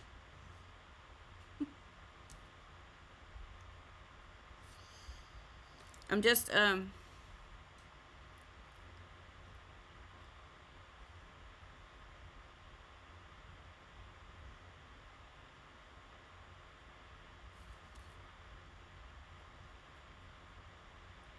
figure, like, if somebody's really bothered by the fact that I repeat myself, or the fact that I don't continue my conversations or thoughts all the way through sometimes, or that I forget what I'm saying, or you know, if you're bothered by me, it's okay. I'm fine with it. Now, if you want to tell me why in a friendly way, tell me why.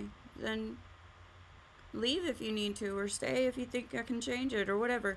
But, like, I'm not willing to change myself that much for anybody at this point in my life. I'm changing myself for myself. That doesn't mean I don't take anyone else into account, but it means that if you don't like the way I do my hair, well, that's not for you to decide. Boundaries, right? So, if you clicked on this link and you came in here and you're bothered, don't come back. Like, obviously I'm not for you. Nobody is required to be here, yo. Right? And that's part of what being on the internet means. It means you get to choose, theoretically, right? And we're not going to get into the conspiracy theories right now. Because I watched a documentary this weekend that scared the pants off of me. It was about social media. And I'll be straight up and honest. I don't feel like social media should be called social media. It's not social.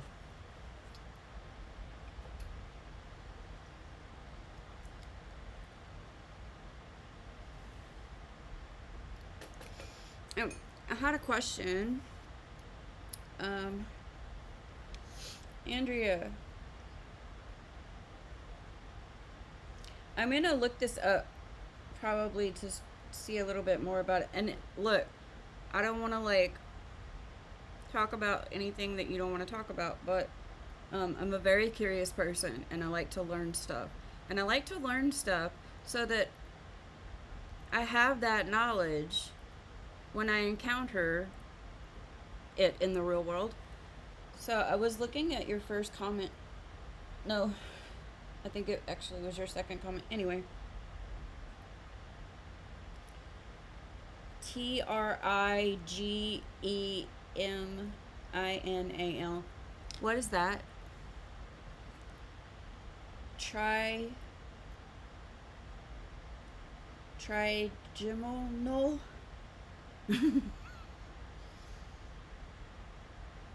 And is it separate, a separate like condition or something? Or is it that and the occipital neuralgia? Or is occipital neuralgia separate from, I'm gonna try it again. Trigeminal?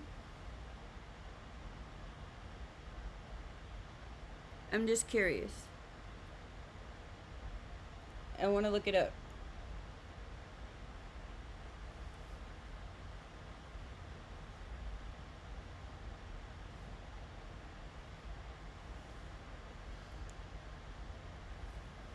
I don't even remember what I already colored the second layer on here.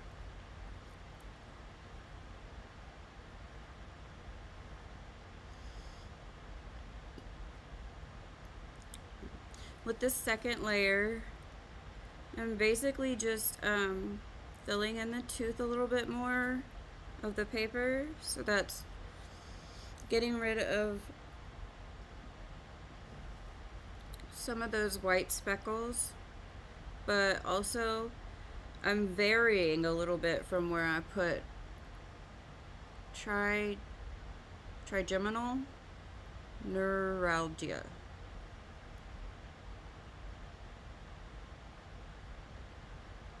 Trigeminal neuralgia. Okay, I'm gonna look that up. I'm sorry you have to go through all that crap. And look, I try not to curse on here, but it is crap, right? Let's not pussyfoot around it.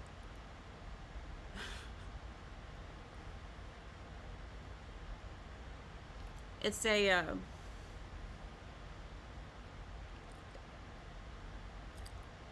it's a shit sandwich, basically. Like, that's the lot some of us got.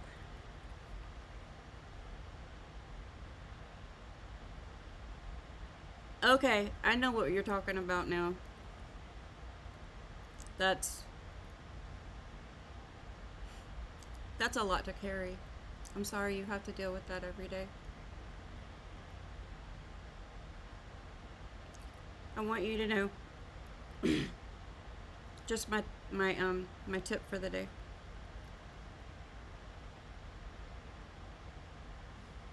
You didn't cause that. You don't deserve it.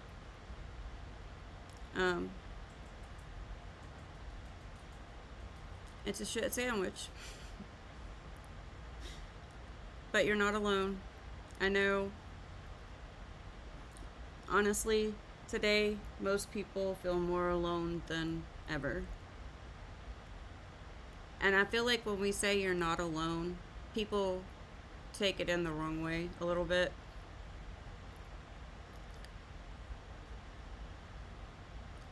I think when we say you're not alone, I used to often interpret that as, oh, people are going to be around me, and literally I would not be by myself or feel lonely. And that's just not the case. We're all going to be by ourselves and feel lonely at some time. Even those of us who have the most magical, perfect marriage, or sometimes will be alone.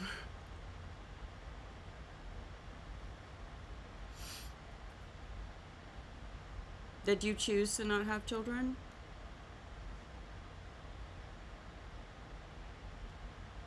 I know that's a hard choice either way. And if I'm thinking correctly, that particular one is also pretty heavily genetic, right?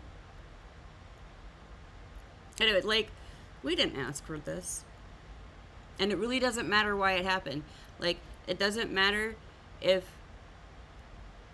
it was you driving a car that, something, you rammed into something and it gives you bad stuff in your body or your brain. Doesn't matter if it's that. Doesn't matter if it's genetic or trauma based. It really doesn't matter. There is no blame to be put on anyone who has any kind of disability. Like, I mean, we didn't used to live as long as we do humans. Most people, there was a time when people didn't live past 30, 40 years. Being 50 years old was like ancient. And then we have people that sometimes live into the hundreds. So I get mad when people like sort of blame or insinuate that the person must have done something to deserve this. You can't control what your body's gonna do. Like, I'm 45 years old. A few centuries back, I'd be dead by now. So it makes sense a little bit that people who live like 40, 50 years, yeah, their body might be doing pretty bad at that point. So by the time we get to 80, 100, yeah, we're doing bad. I mean, I'm not saying it's a negative thing to live longer, but there's consequences for everything. So I just wish that people would maybe put things into better perspective. But it's hard to have a perspective on something as a society that we haven't really experienced yet, like the internet. We didn't know what we didn't know.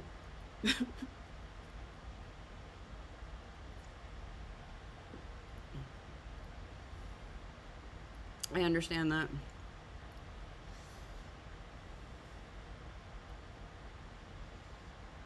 Look, that's gotta be hard. I can't even imagine.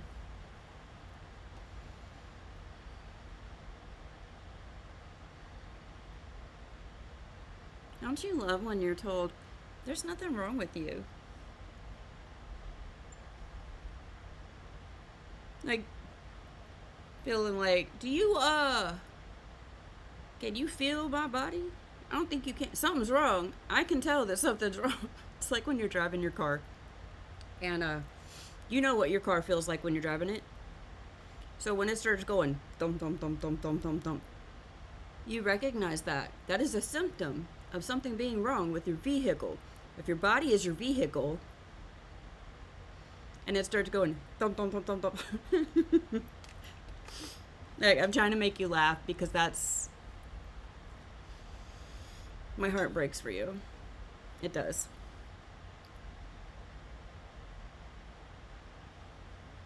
I think it must be particularly hard because I don't think anybody tries to have IVF unless they really, really, really do want children. So that tells me that you really, really wanted children. I know a little bit about how that feels. Again, I was kind of told the opposite. When I was like 14 or 15 years old, I was told that I was never going to have kids. So, that was heartbreaking to me at 14. And I got kind of lucky. I think my family is very fertile. Just fertility runs strong with us. It's like the force, but it's the fertility. I think our fertility levels overwhelmed the issues that I have. But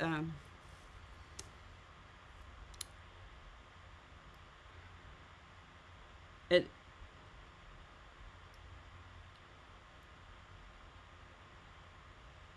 it turned out all right for me. And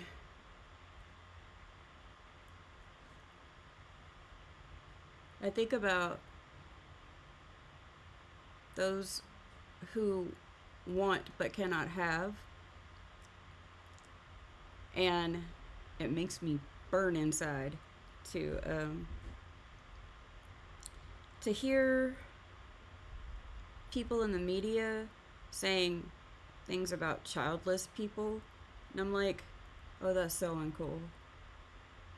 Just because a person is childless does not mean they are not a person. I'm really hung up on that everybody's a person thing today, apparently. All right. Let's move on. Because it's like 10:30 and I've just been chit-chatting all day. So I guess putting the meds back in my morning medicine helped a little bit.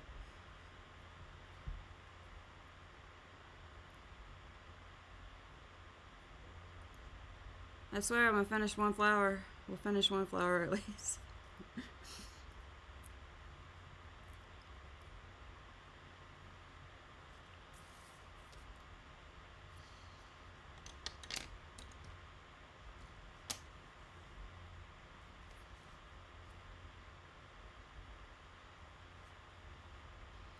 So I'm bringing the goldenrod back right in the middle.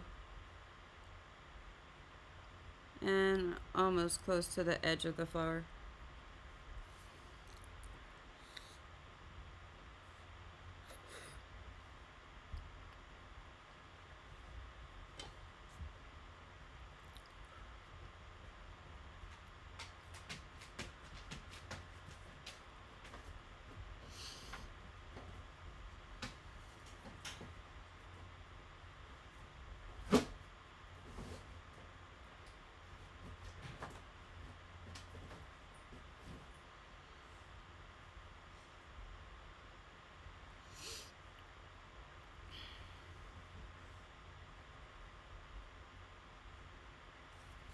A lot of research programs and research studies and drug trials and such were canceled in the United States or just not funded.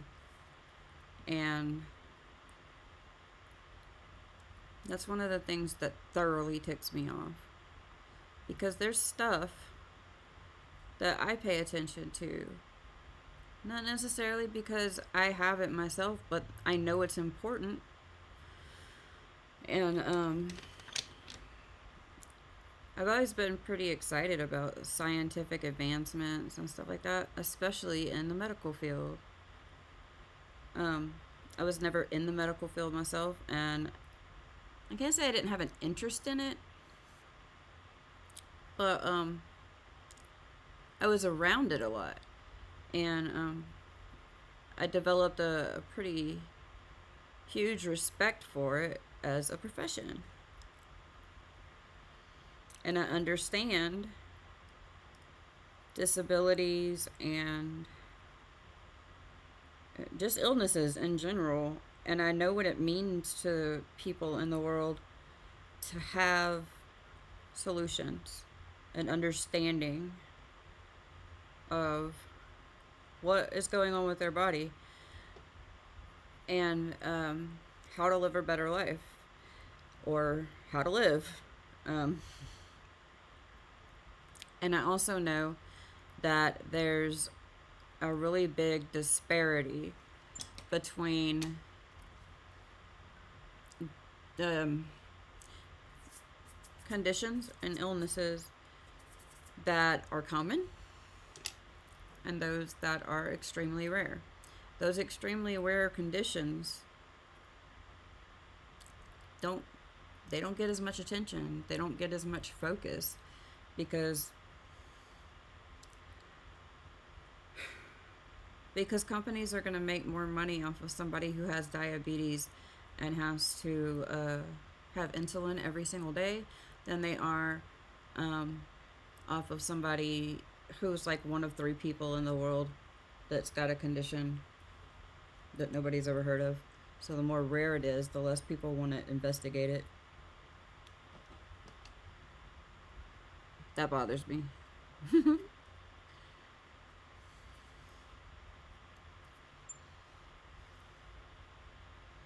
Okay, I'm gonna grab the white now. And I'm just going to kind of go through the highlight here.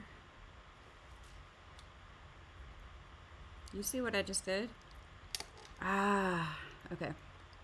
There was a little bit of green on there. And I just put green right down the center of that flower. Highlight. But that's fine.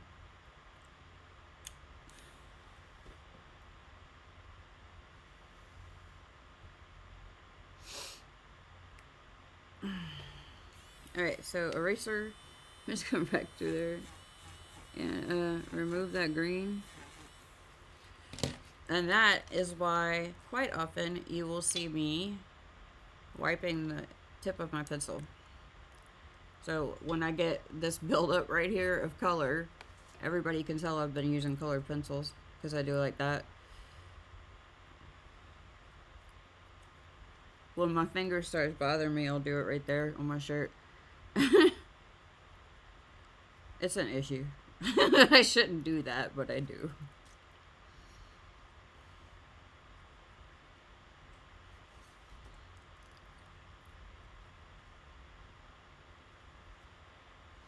Okay, so we did that, and now we're just gonna kind of lightly go right around the flower center, and then we're gonna leave it like that, and I'm gonna go ahead and start working on the other one.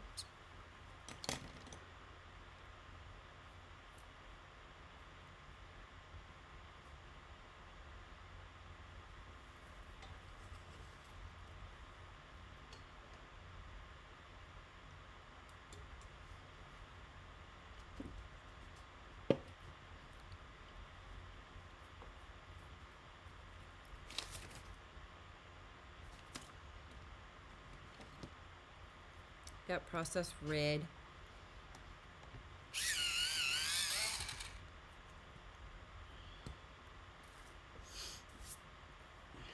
We're gonna do the same thing on this flower.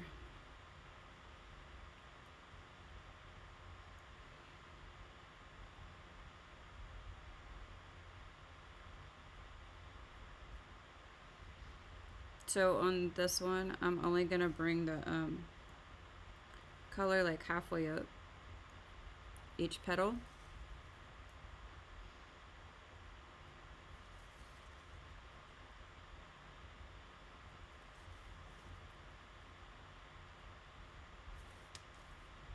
Look, I missed a leaf right there.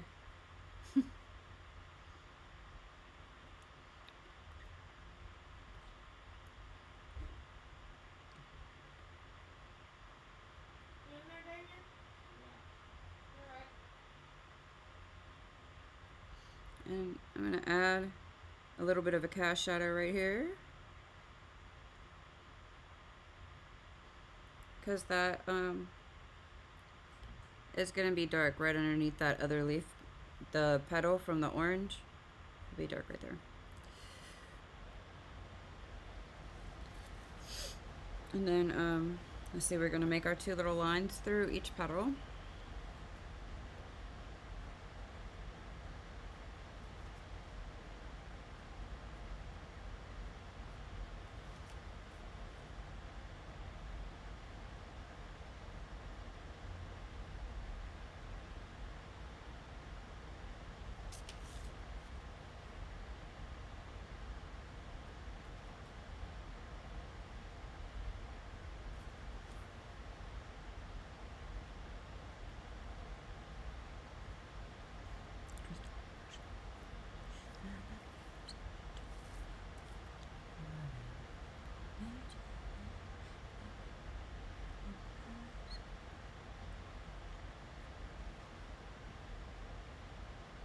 Okay, and we're gonna add that shading down in the side of each flower on either side of the little highlight.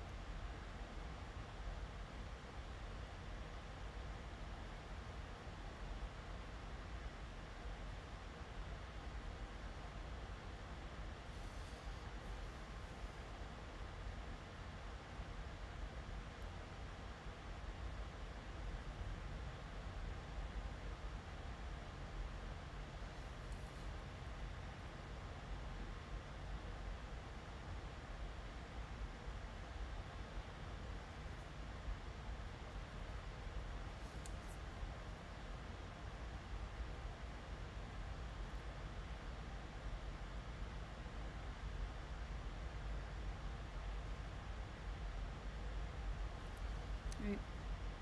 So from there, I think she went straight to pink. I could do that. I kind of. I was thinking maybe I wanted some hot pink in there. Thank you, darling. I like my guitar.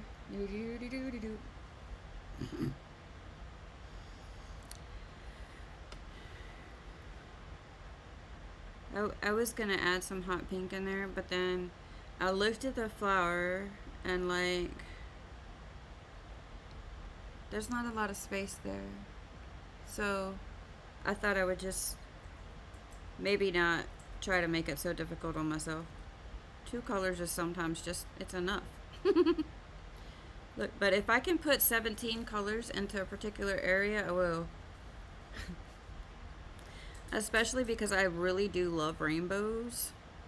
So if I can make a rainbow pattern, if I have that opportunity, I will take it. But let's, we're just gonna keep this simple. Because I did say that these flowers were gonna be easy, and they are easy, but, you know, I kind of was making them not easy.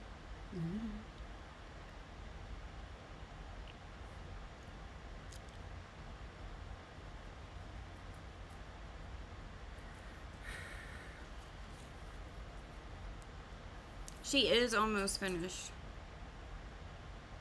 Yeah,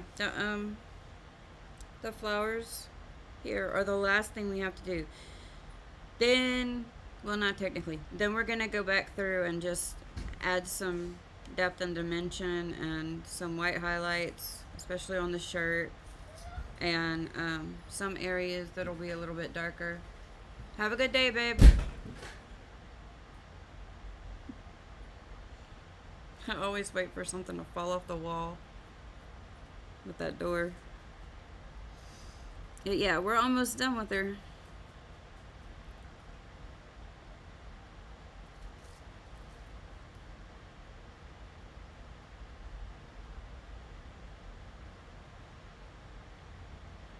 Yeah, I think the guitar came out pretty good. I wasn't real happy with it when I was finished with it. Yes, I am gonna make things easy. But I was like, I was gonna add colors. But I decided not to. Just make this simple. Yeah, after I walked away, the day we did the guitar, and I came back to it the next morning, I was kind of impressed. It came out alright. I've never colored a guitar before, so it came out alright.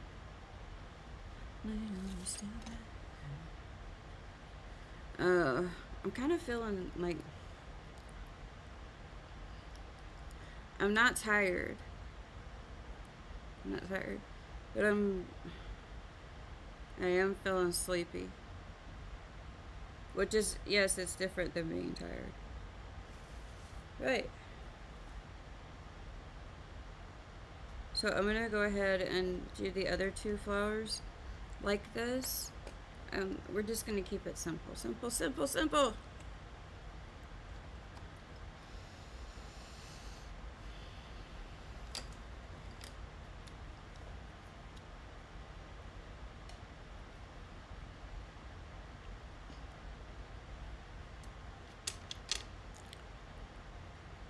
Okay, on this one we're gonna do it yellow.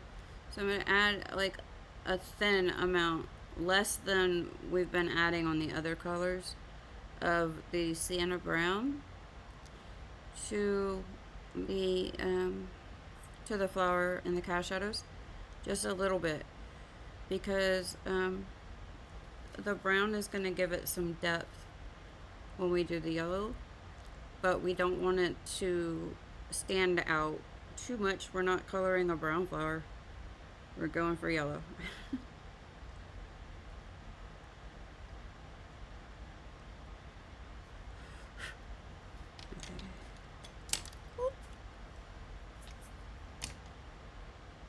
And then I'm gonna go with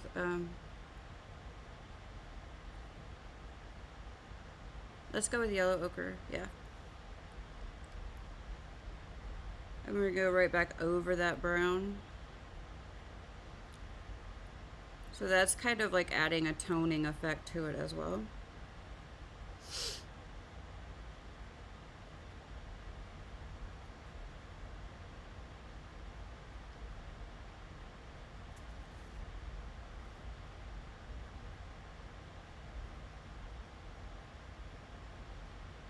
Yeah, I was kind of letting my perfectionism get the best of me on the orange flower. Because I was looking at it and I was like, I'd like to add another color in there. And then I was like, we've already done 3 or 4.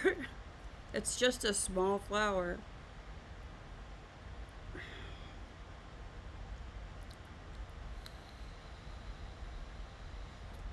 I do like coloring flowers though, so I often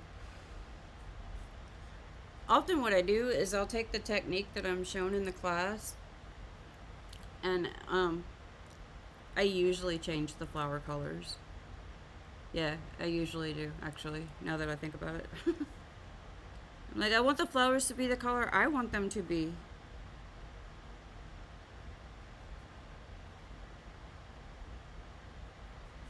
Alright, in these shadows though, I'm going to try to get the brown down the center of the petal to be really thin. Now, review the stippling examples. My hands are not behaving today, so it may not come out thin at all. Try to hold my pencil more upright like this. Sometimes that helps. And I just don't put it down until I'm ready, and we'll hold it there and flick. Yeah. And this is again one of those things where it's like that's a little trick that I've learned because my hand is shaking. It's not shaking that much, that was an exaggeration. Today we're kind of like this.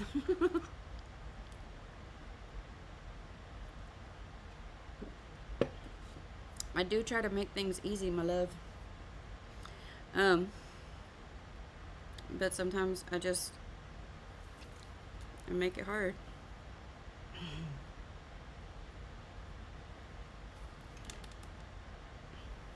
So if you're new here, there's that one person in the chat, that's Anthony. Say hi. That is the husband. He doesn't get to come in here very often because it's usually during his work day while I'm streaming.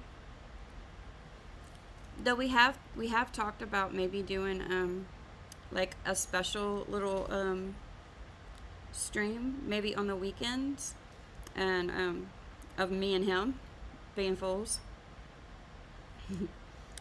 We've talked about it.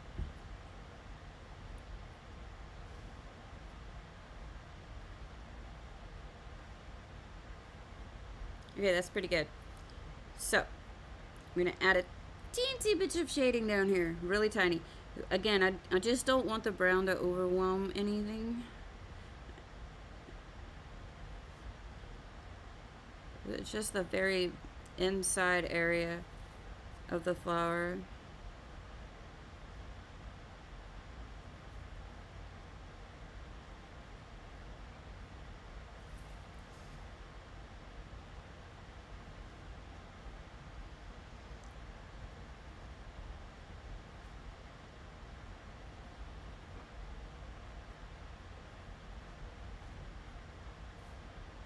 Yeah, my hand twitched there.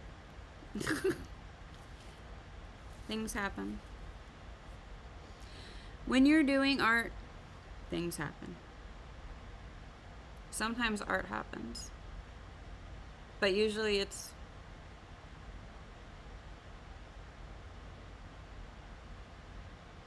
I don't know. Usually it's art happens. But sometimes other things happen.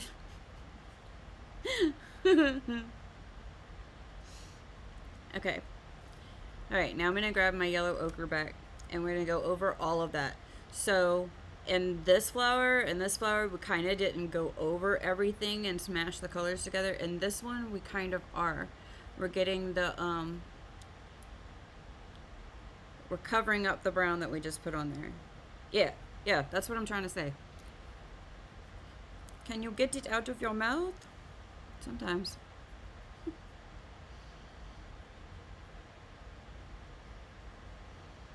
So we're going to bring that down to about the middle of the petal.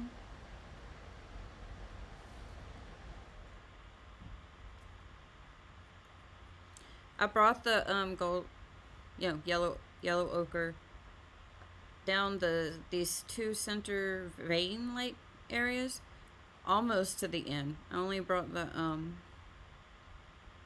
brought it up in the shadowing about halfway.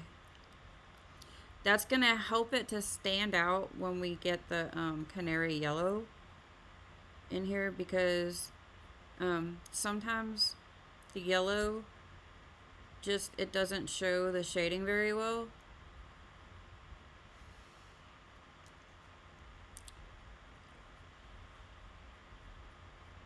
And that's just a matter of knowing and learning and experimenting with how certain colors look when you put them together or layer them over each other.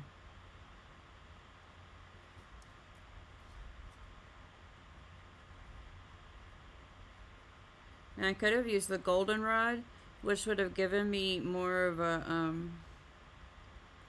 orangey flower. But I sometimes like this this yellow that looks like the flower is kind of starting to wilt. I don't know why I like that, but I do. Sometimes when I'm coloring flowers, I make one or two of them look a little bit wilty. I just realized that's kind of weird. I've been doing that my whole life, though.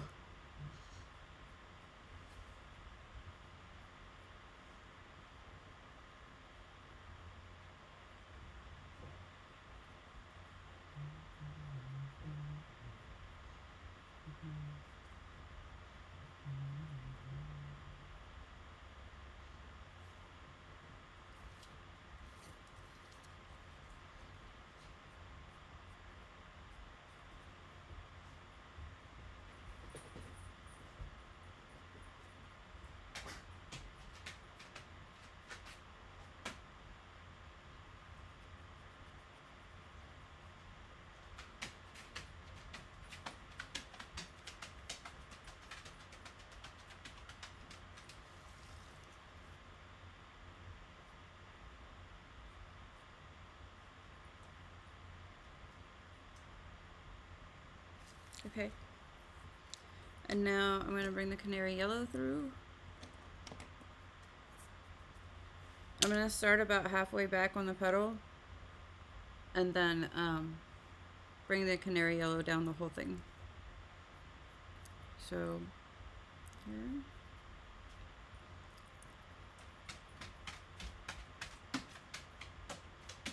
Because I don't know, like, when I look at flowers, a lot of times I feel like, I might be wrong about this. Do they wilt from the edge of the petal first or the inner part of the petal first? I feel like that's a question I should know at my age. I should know that. Apparently, that information is either missing or inaccessible to my current operating system.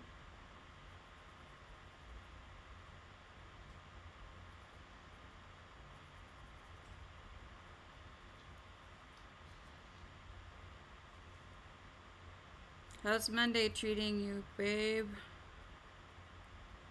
Is it being awful or boring?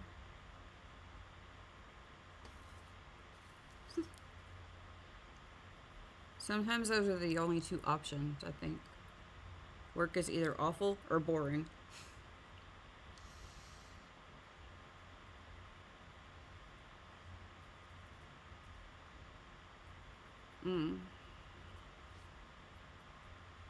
I want to, I just want to keep streaming until I finish the flowers. But I'm starting to nod. Like,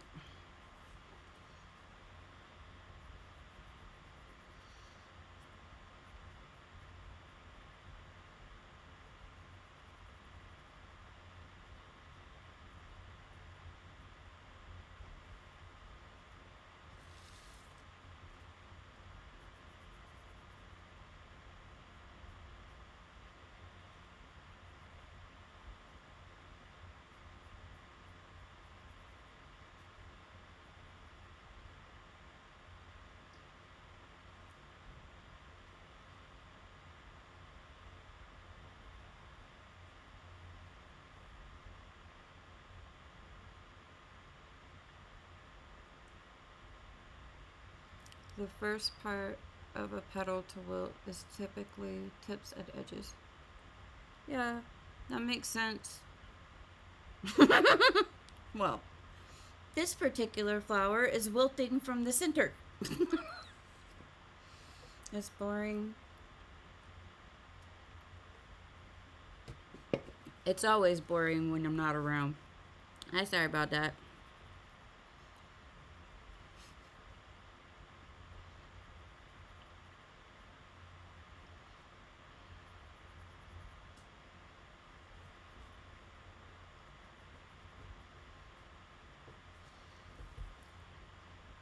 I mean, it doesn't really look that wilty.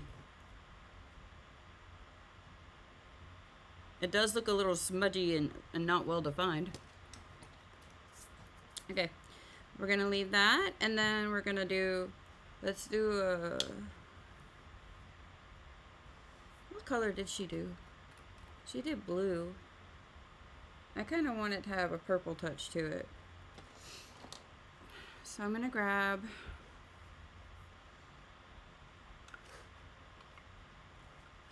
I want violet.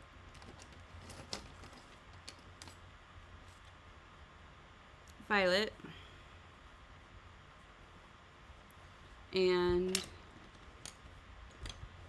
true blue and light cerulean. But I want to show you something though.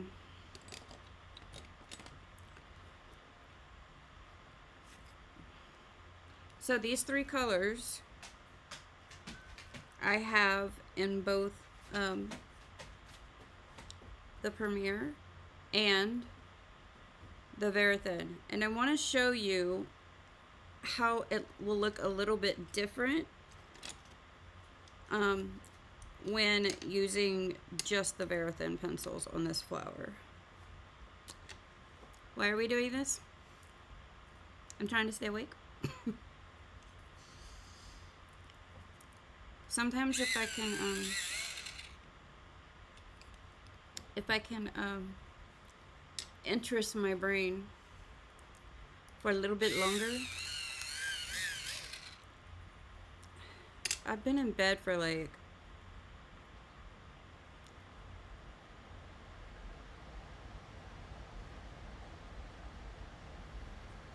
Friday, Saturday, and Sunday pretty much. That's why I didn't stream on Friday. Sorry about that, but I pushed myself too much this past week, and so I had to recover. Okay, so we're gonna go violet. Let me show you, and actually let me show myself what this color blend is kind of gonna look like. So that's violet. That's True Blue.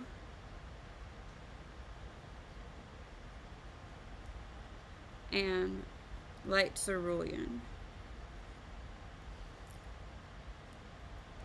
So that's the color blend. And then, but we're gonna do it with Varathins, which remember is still Prismacolor, but it's just a harder cord pencil that allows you to get a finer line, which you can't tell when I'm doing the little swatch here, but I don't know, it's not really a lot of difference. I just realized something. If you guys can't see this, please let me know. I have an idea for possibly moving a camera over, like over here somewhere, that's very close up and zoomed in, and maybe I can switch back and forth between those cameras. I don't know if that will work out because I've already got 2 camera views going up there, but I have more cameras than just the phones. So if I could get one of those other cameras to work, maybe I could get up close so that when I'm trying to show you something really detailed, instead of having to go in here and change the whole screen, I could just switch to that scene or whatever. Anyway, okay. So, oh, purple, violet. I should have brought Mr. Nod out here with me today. I have Loona. Or maybe I shouldn't have brought Mr. Nod. Mr. Nod is my cuddle bunny. He's the narcolepsy bunny. And he doesn't come out here very often. He stays right by my pillow on the bed. That's his spot. And that way he's right there when I go to take a nap. I really don't like naps. I don't like naps at all. I feel like naps are a waste of time. Like, I'm trying to live my life, not sleep it away. But I have changed medications, and it has changed my routine because it's changed the way my body is responding to regular freaking daily life. Thanks, Reese. What was that? I hope you guys didn't hear that. If you did, it was not me. It was not my tummy. It was the dog. If you didn't hear it, lucky you.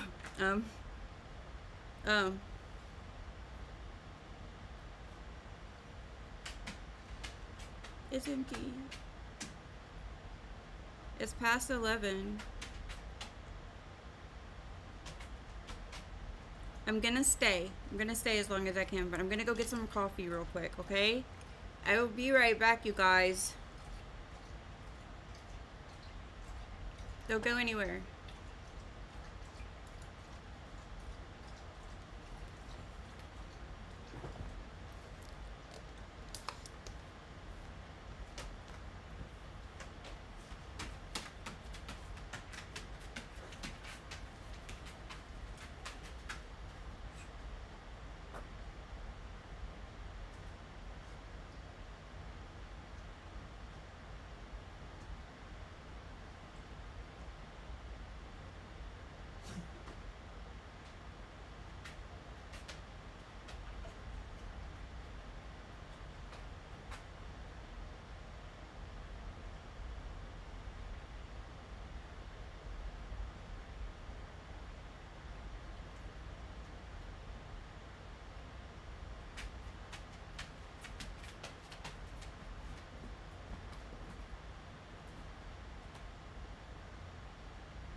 back.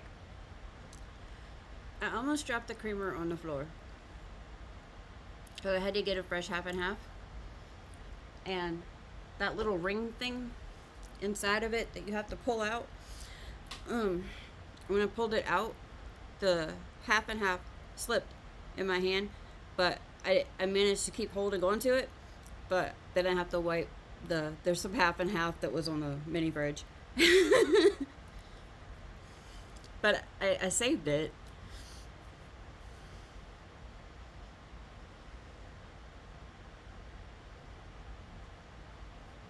Is that... I can't tell if that's...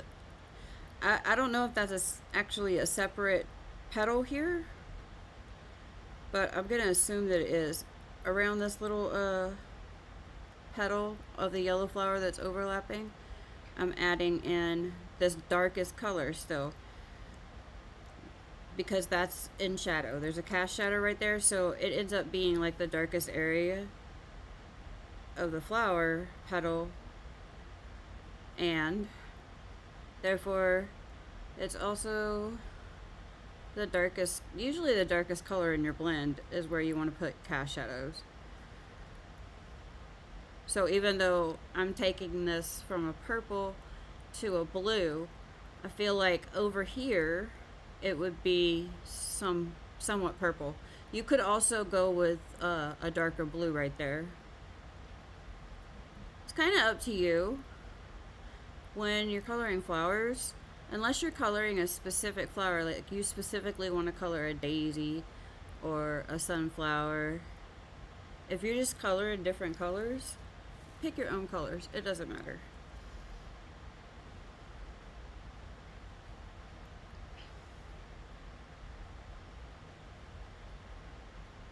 And see, I love the way the Verathins will provide me with a really nice, clean, thin line. I love them for that. Very fine details we can get. And when we come in to finish this one, which is what I call the little process that I go through, after I actually finish coloring a whole thing, it's kind of like a specific step that I do. I don't know if other artists do it. I'm sure to some extent they do. But there's certain things that I don't do when I'm coloring until I've got all the color down.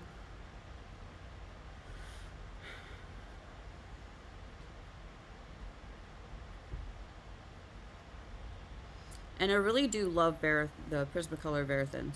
In fact, I wish, and every once in a while I'll go looking for them, I wish that they would make the Verathins and a whole color range, because I absolutely love them. And it's not so much a difference in color or quality. It's literally just the difference between using a softer core pencil and using a harder core pencil. So it's like the difference between if you're using graphite and you have like a H pencil and you have like an F, and then you might have a 2B and a 6H or whatever, and those different hardnesses provide a different sort of line, whereas you can interchange them, or use just the one, and you can create all kinds of looks with any of them. It's a different feel, a different performance, I guess. It feels different in your hand. It feels different on the paper.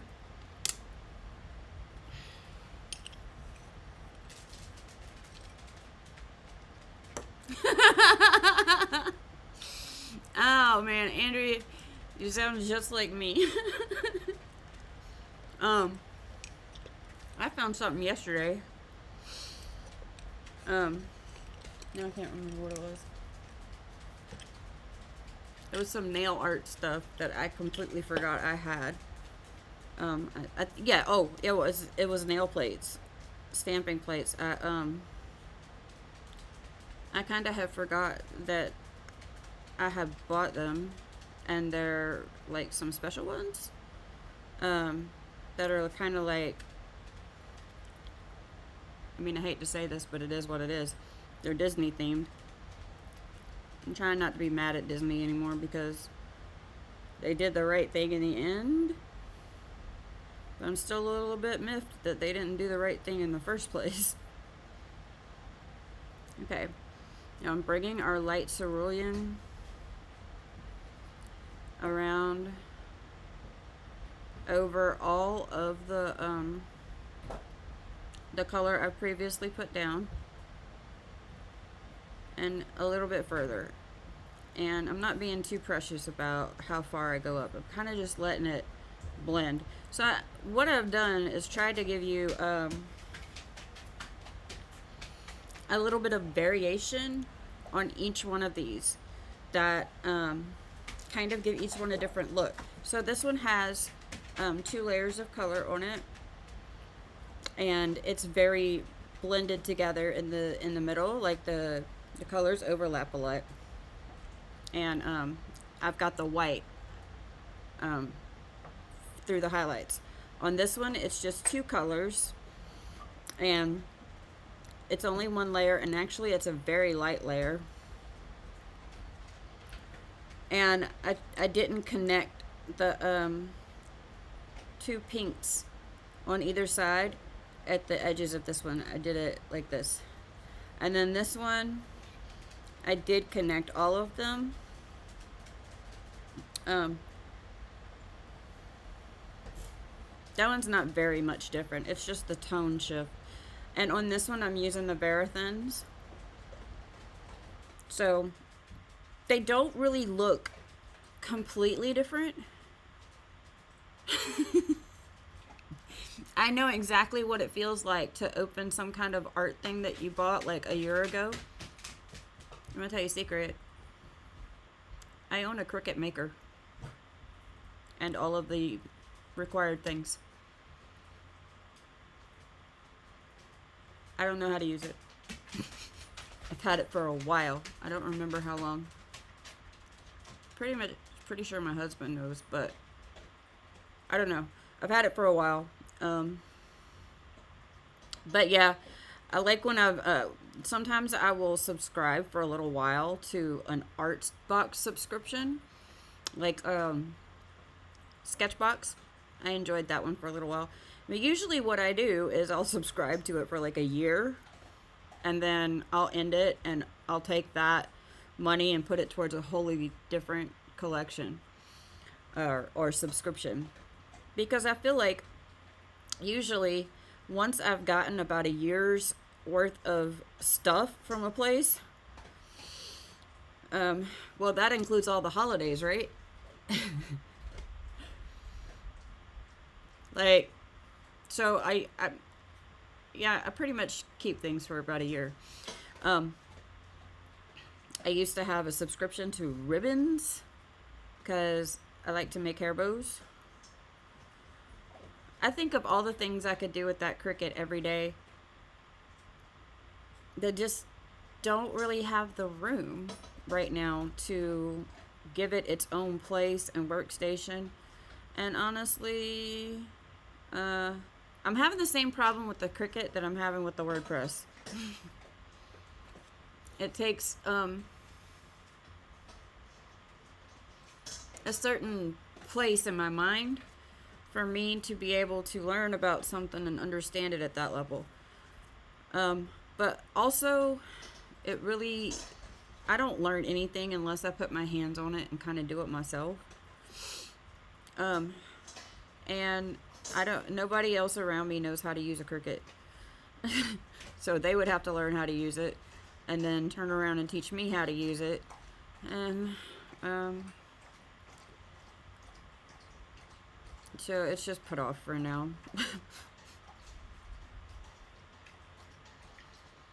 I don't know.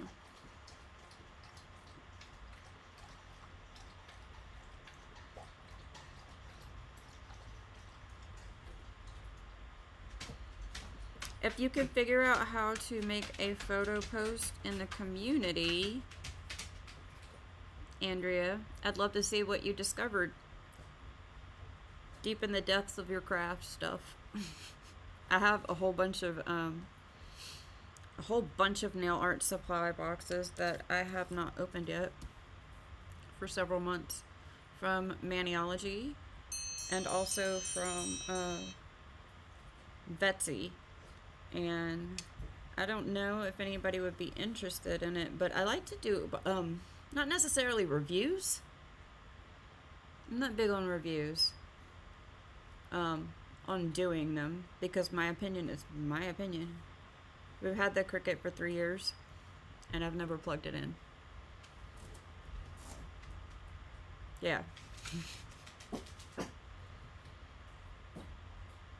I kind of feel bad about that. I always do, though. But eventually, I do get around to using the things that I have.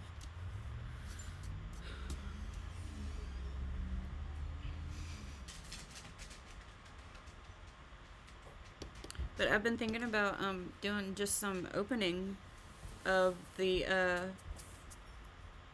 like subscription boxes that I get on the live. We could do that. All right, so lastly, we've got, hang on, man. I think I was supposed to use the True Blue. Did I use the True Blue? No.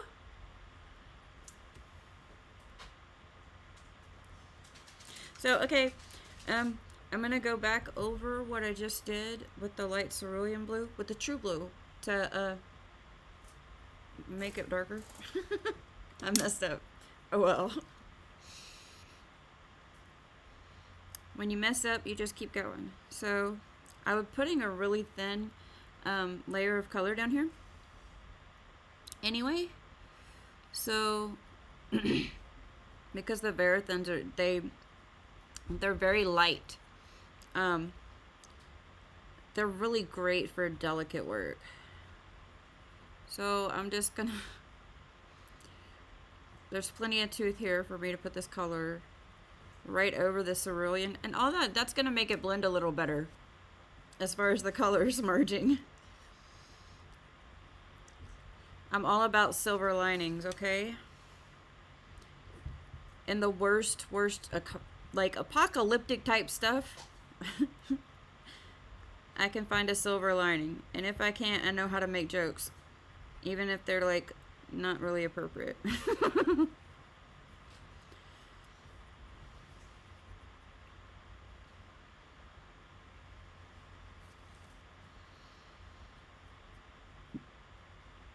I'm trying to push myself a little bit, not a lot.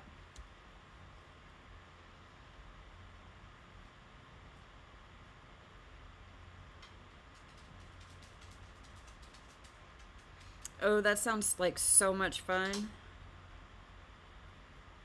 I've got a few like books that I've made.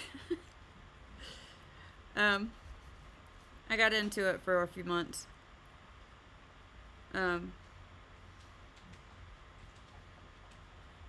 They didn't come out great. I'm not judging them though. It was my first time doing them, so they came out pretty good for the first time.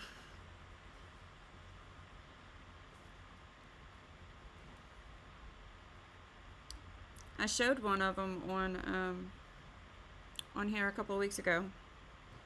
My little scrapbook, the pink butterfly one that I made. Cause is that the one? Yeah, I'm turning that one into my stuffy book, which is gonna be a place where I have pictures of my stuffies and their names and where I got them and how long they've been a part of the house. What color they are, if there was a story that came with, you know how sometimes, I mean, stories come with the bunnies, but sometimes you get a stuffy and it'll have a little tag on it with the description and stuff, or like a little poem about them or something. I feel like those should be part of their story. So I want to put them in a book. I want a stuffy bug. Why? I don't know. It was an idea I had a few months ago, and I was just like, I want to do that. I want to do that. They're going to put their personality in there, and like, um, their favorite things and the things they don't like, and what their favorite art and crafts things to watch us do are, and which ones like football. And I have some that really love LSU football, and some of them really like the Saints football, and some of them just like football in general. And none of them were happy this weekend. None of them, because the LSU didn't win, and the Saints didn't win. I love to collect like Halloween stuff and Christmas stuff. I love collecting stuff for the holidays. And just like I'll hold on to it because what's trending this year at Christmas might not be trending next year at Christmas, but I'm not really a person who's into what's trending when it's trending. I'm a person who wants to get the stuff that's trending and hold on to it for a couple years and then bring it back out.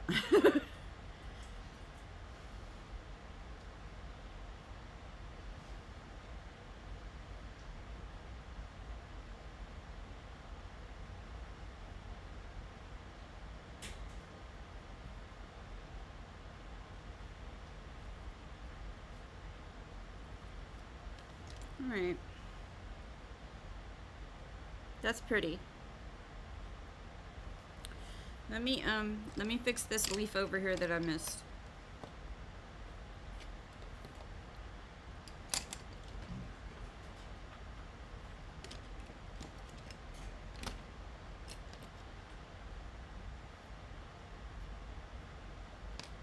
So I'm gonna grab dark green.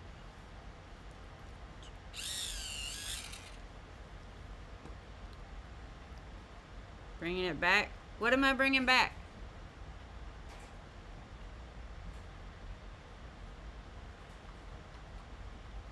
Yeah, oh yeah, trending stuff. That's probably what you mean. Alright, so I'm also gonna catch these little little areas right here on the bottom of the stems of these little berries.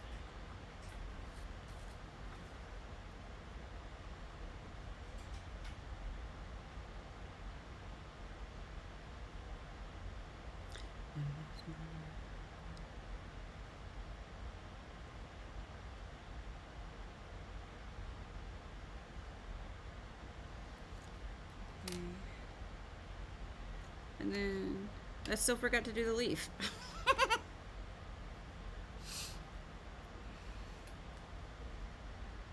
I wonder if that's like a thing from growing up in the 80s, man. We always have to bring trends back.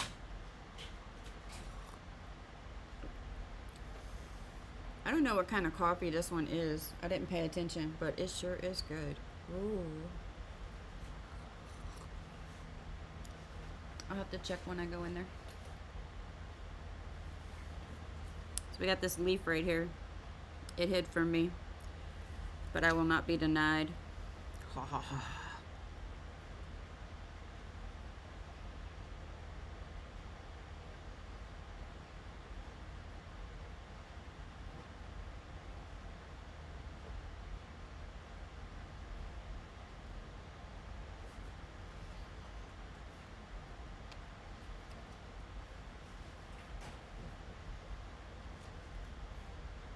It's apple green.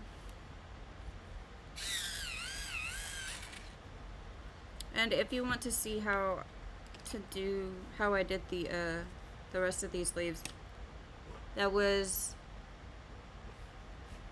I believe, Thursday's stream. We did the little leaves. I'm just doing this real quick because I missed it.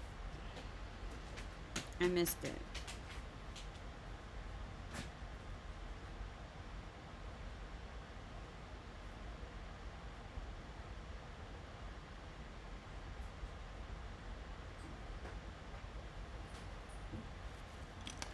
Okay, and then spring green. And leave a highlight at the bottom underneath the vein line. And do the rest. And come through the highlight with white. This is a reminder. I need to take my meds. And This is a reminder. I need to take my meds. grass green along the little stem. There's barely anything right there, so. And then same thing here.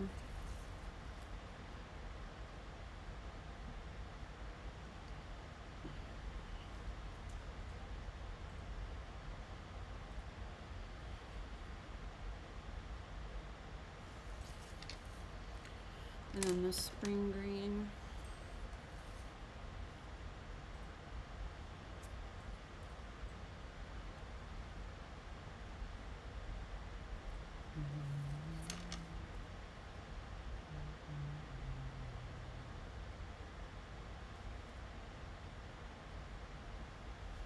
Okay. And let's see. I'm gonna go ahead. I'm gonna do at least one of these roses with one layer so you can see how it's done. And I'm gonna do at least one of the berries before I get out of here today. I'm trying something different. I'm trying to see if I can, if I would do better to just keep going instead of stopping at lunch. And if I do that, I'll have to change a few things, like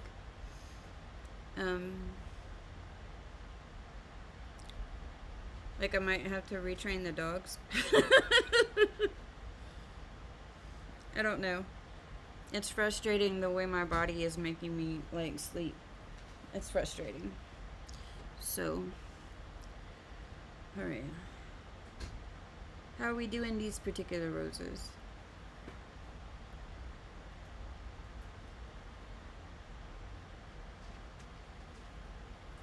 Okay, we're gonna do some berries first. So I'm gonna grab permanent red.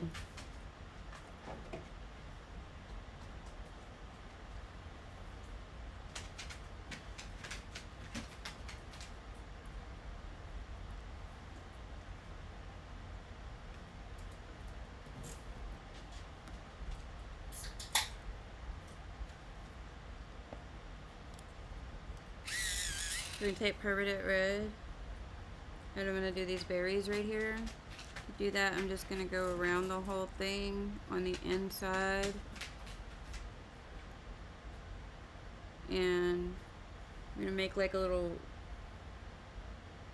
highlight right here at the top. And I'm gonna make another little highlight right there, kind of at the bottom. And color that in.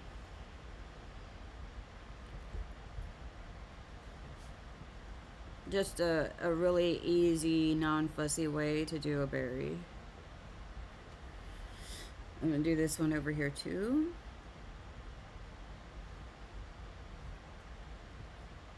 Another way you can actually do this is go back to the top and just make a little loop like that. So that's two different ways you can do it. You can either color the shape of the highlights and then fill it in the outside area, or you can just bring it halfway through the circle. Either way works. And then I'm going to use processed red.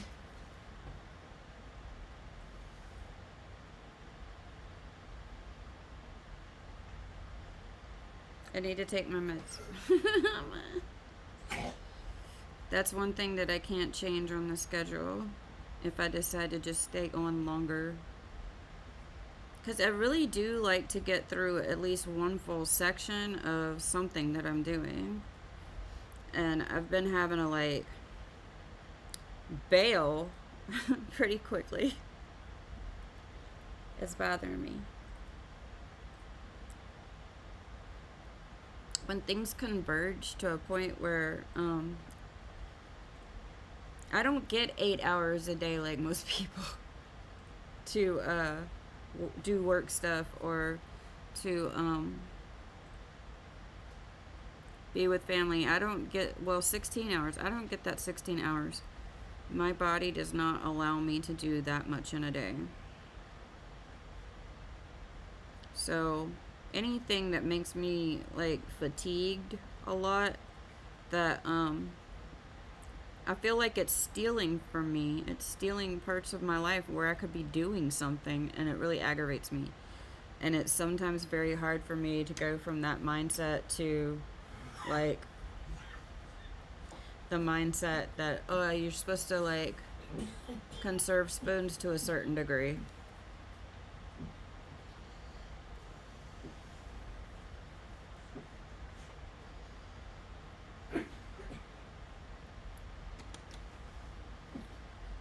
Okay, so we're gonna take processed red here, and we're gonna work on the little rose. We're doing these simple. I've done some really complicated roses before.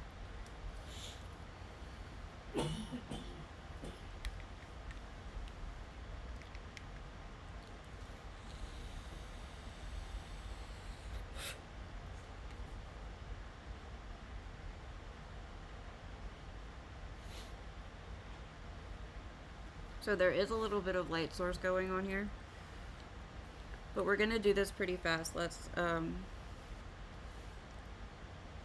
not worry about getting it so perfect, because we don't do perfection here. Every now and again you might hear me say, oh my gosh, that's perfect, but we don't do perfectionism here. I try very hard to not insist on that for myself, and I encourage others to do the same. There's a little cast shadow right there. And really, I'm just going where the shadows would be if I was looking at this rose.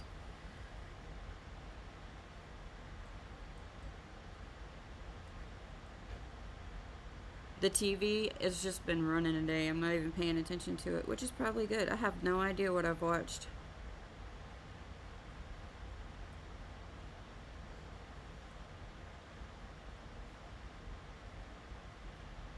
I'm not outlining it. You'll notice that there's some spaces that where lines don't connect that I'm leaving empty.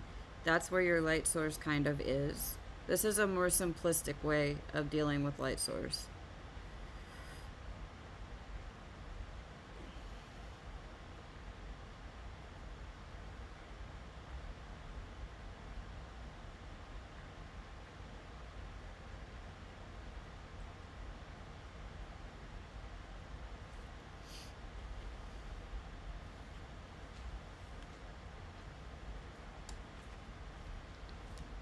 Okay, now I'm going to use that same color actually, and I'm just going to thicken those shadows a little bit. I think this is going to be our main color for this flower actually.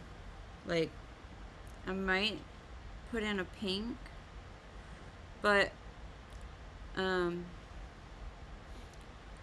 just, I kind of want to do just like show you how to do like just one color with white, so that you can see how that will blend out really nice and soft. And that's a pretty good time for me to do my little disclaimer here. Periwinkle Palace Arts is not about tutorials. I am not teaching. This is not a class. While you can ask questions about what I'm doing, and while I sit here and talk about what I'm doing, it's not like hard and fast rules of any kind. And I'll answer questions for you if I can. If I don't know the answer, we'll try to find a good source for the question and get it answered. But I am here because every day I come to my studio, unless I'm really, really sick or just can't get here.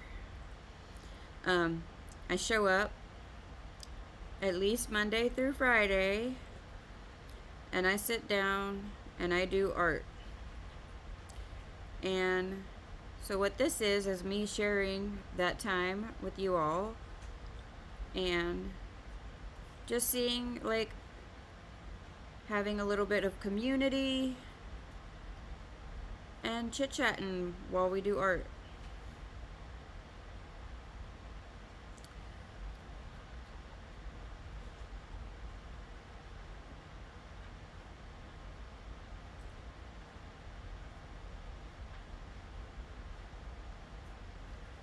And while I have a lot of tips and tricks that I might show, I'm not like an art teacher. That's not what I do.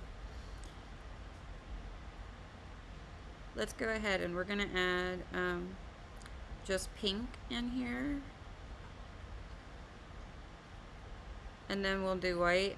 And on one of these, at least one of them, I'm gonna show you how to use just one color. And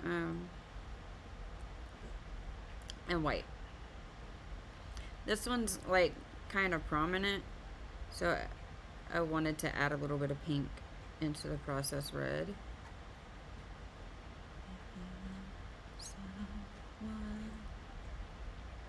If you love someone.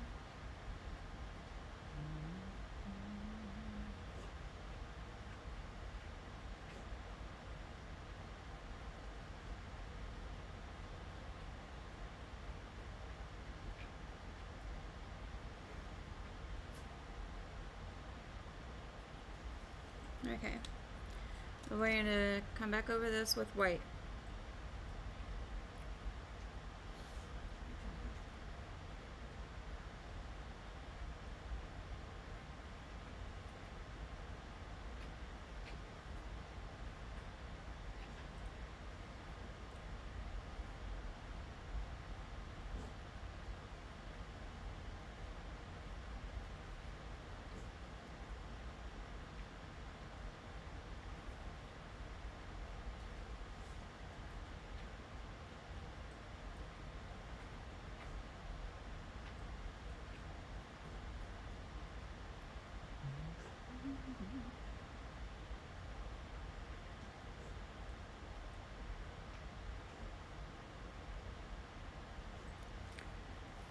And that's it. So you can do another layer if you want, but that's a simple way to do a rose.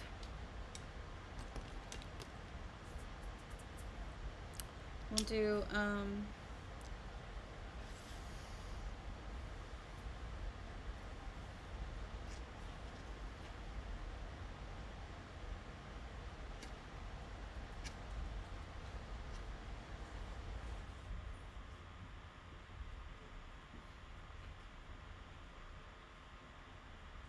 okay.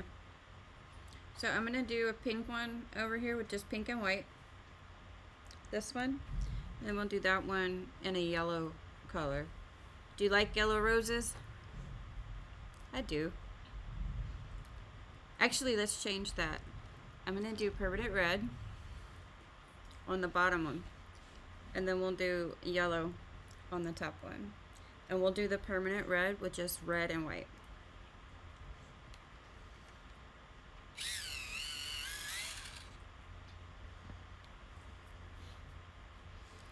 So again, I'm just coming into kind of the cast shadows here.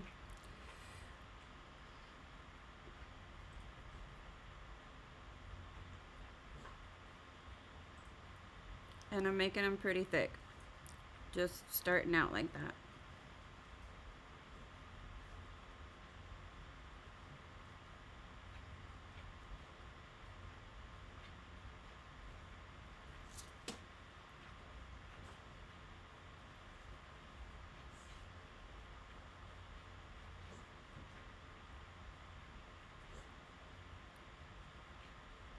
I'm just leaving some white in there.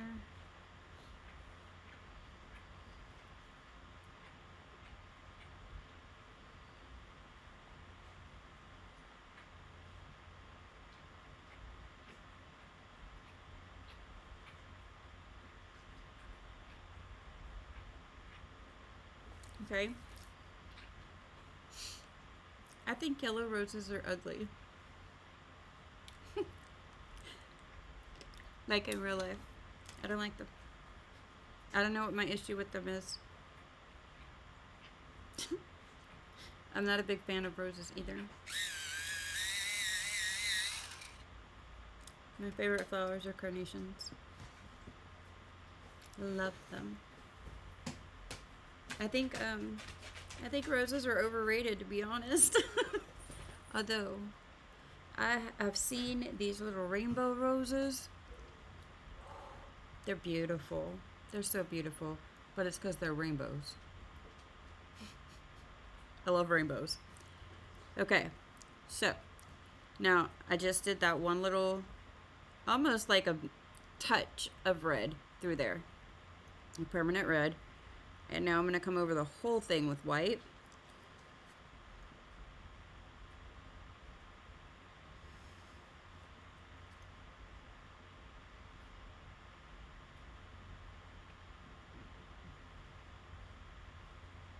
It is helpful when you're blending with white to apply the white in the same direction and area as you applied your other color. What that does is it keeps you from smudging the color, and you could kind of mess up the form of what you colored if you don't pay a little bit of attention to that. You don't have to be perfect about it or precious about it at all.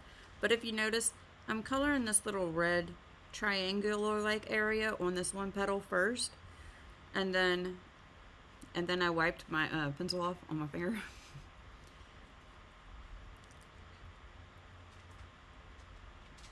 And then I come around in the white area, and I'm not really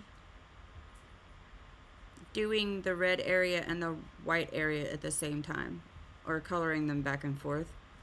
I'm just going over in the same kind of direction, the red,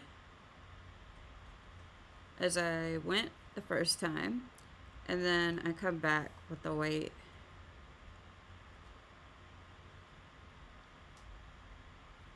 And that is how you can do a little, you can use that for any flower actually. You can do that for any flower, but that's how I like to do roses, really easy. And you can actually apply even less color than that to them with the white, and they'll still come out really pretty. Because, well, the reason that I've colored a lot of roses since I started these classes is because roses is something that I struggle with a little bit, because they're so twisty and turny and the petals roll and stuff, and it was difficult for many years for me to even figure out where I was supposed to color it.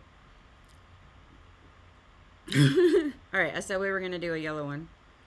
Well, do we want to do a yellow one? Yellows are weird. Pick another color. I'll do whatever.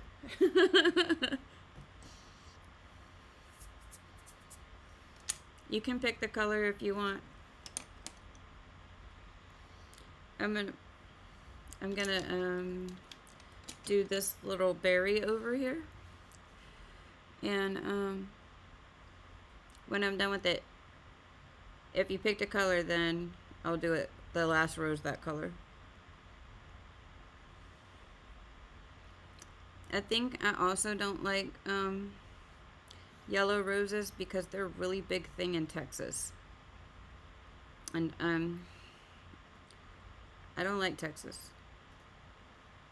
for reasons, quite a few reasons.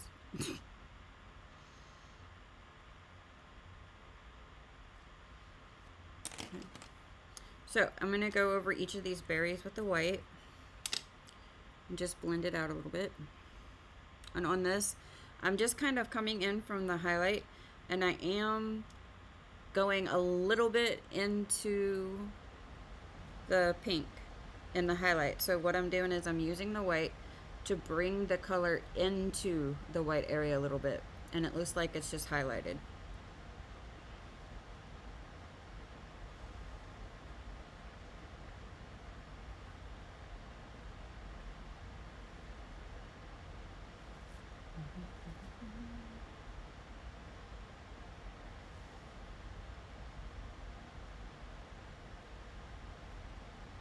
I'm gonna do lilac. It's one of my favorite colors.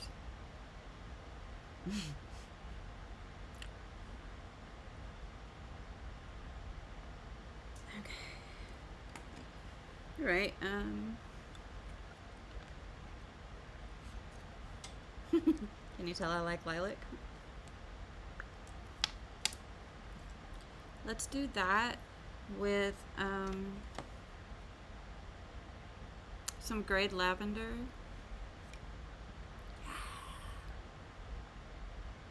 Is that what it says? Yes. One of these days I have to figure out a way to put my own labels on my pencils in such a way that it doesn't peel off when I get down to the bottom inside of my pencil sharpener, because I cannot see these words. Alright. We're going to go in the opposite direction. So, grayed lavender is like a lighter color than lilac. But we're going to apply the grayed lavender in the shadow areas. And what we can do is kind of, I don't know. Let's see how it works out. It's experiment time, right? So I'm going to do grayed lavender, then I'm going to do the lilac and the white. And I'm going to try to keep the lilac to the center of the color blend and not wash it out too much. So I'm putting the grayed lavender in the very creases where the shadow is.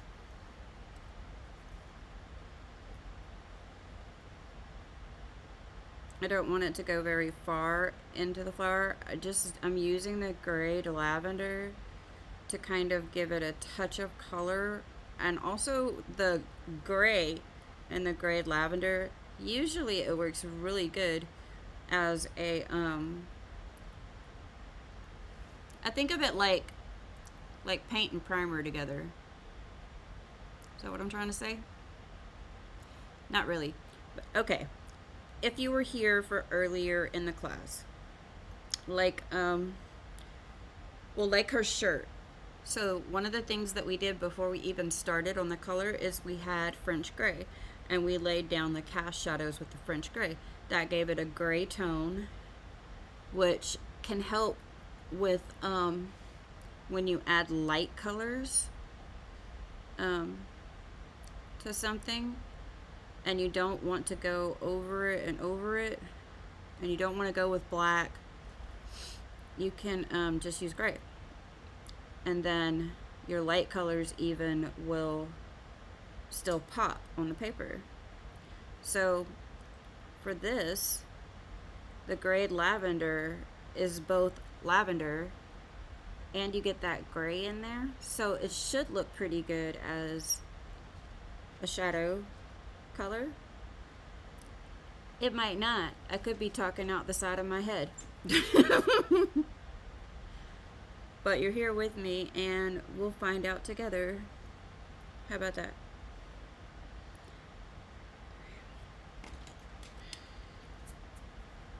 Okay, and now we're going to grab our actual lilac. We're going to go over that and a little bit further out.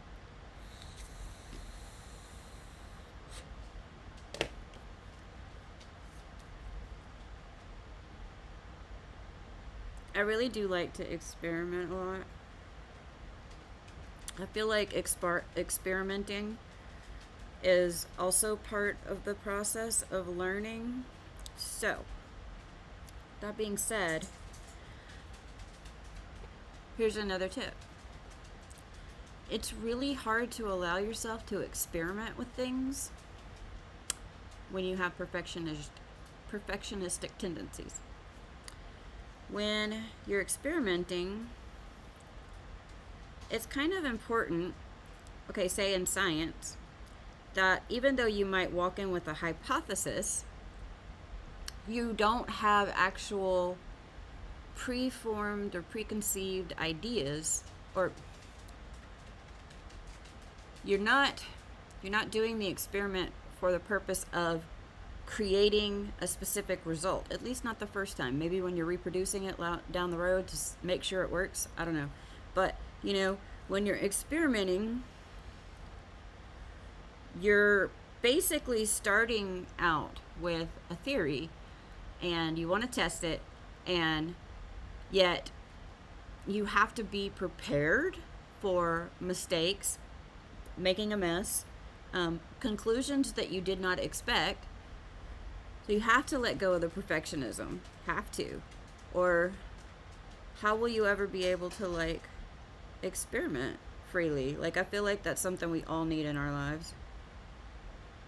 The freedom to try things that just might not work or might cause a mess.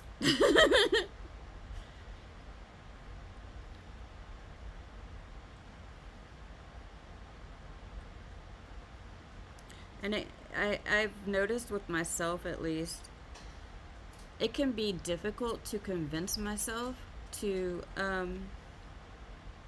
experiment with a new art supply, because I'm like, they're new. I don't want to mess them up. But what that results in sometimes is situations like what I have with the Cricut. I don't want to break it. And I know I should probably just take an online class or something. But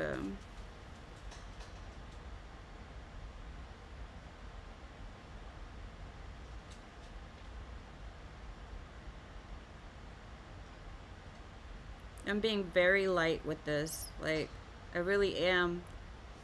If it were a measurement, I'm applying just a touch.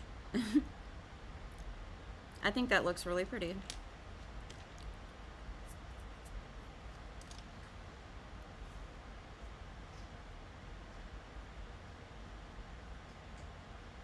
There it is. I couldn't find the white. So I'm going to blend this with the white just like I did the red one.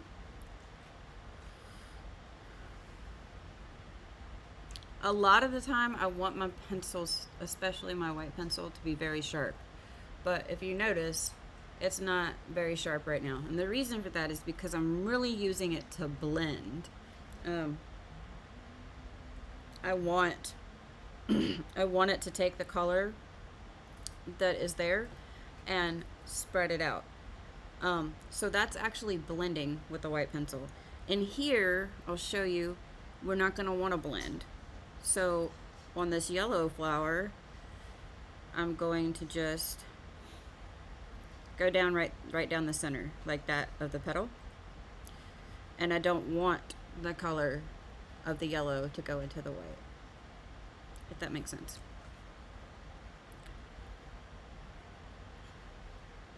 So this one I do a little bit more in like a circular blending, whereas when I do this one, it's back and forth like that.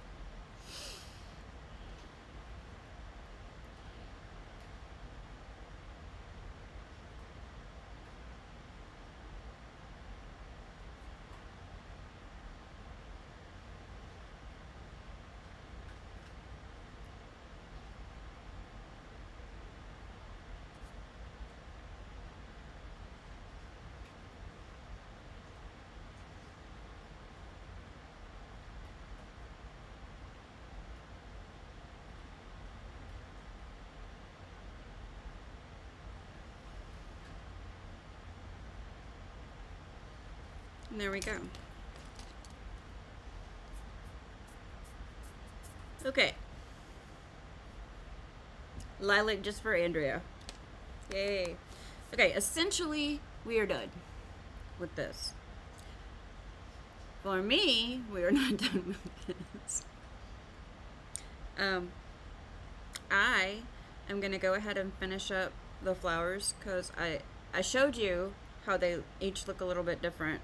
But I do want to go back over the ones that I only did one layer on, and do a second layer and finish with the highlights, and then I'm going to call that a day. At some point this week, I desperately do need to redo my nails. I already went ahead and did the cuticle cleanup on this hand. My dogs want to go out too. I will see you probably tomorrow, Andrea. Bye. So I'm gonna, yeah, I'm gonna have to do my nails sometime this week. I already did the cuticle care for this hand and some of it on this hand.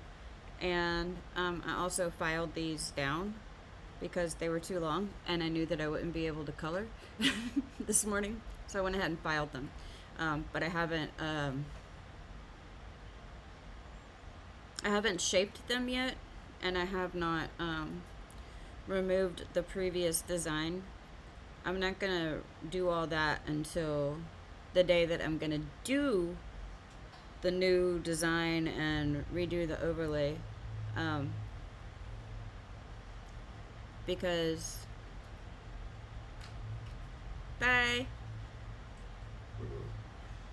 because I'm gonna leave that until thanks but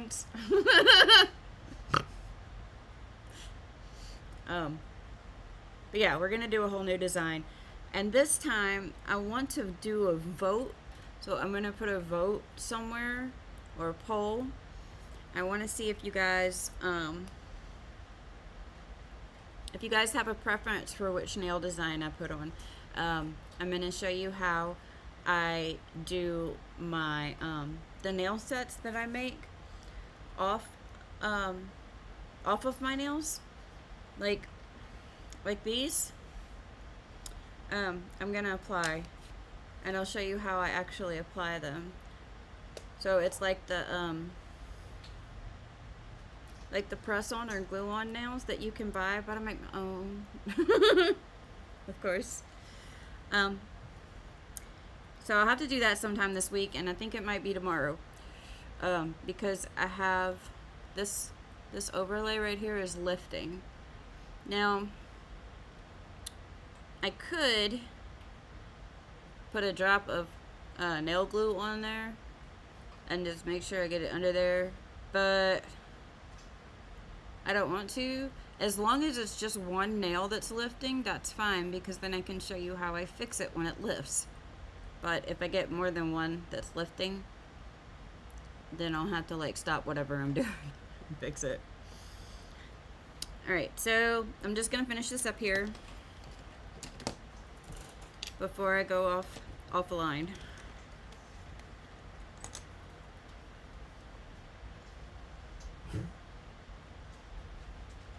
And come back around the center.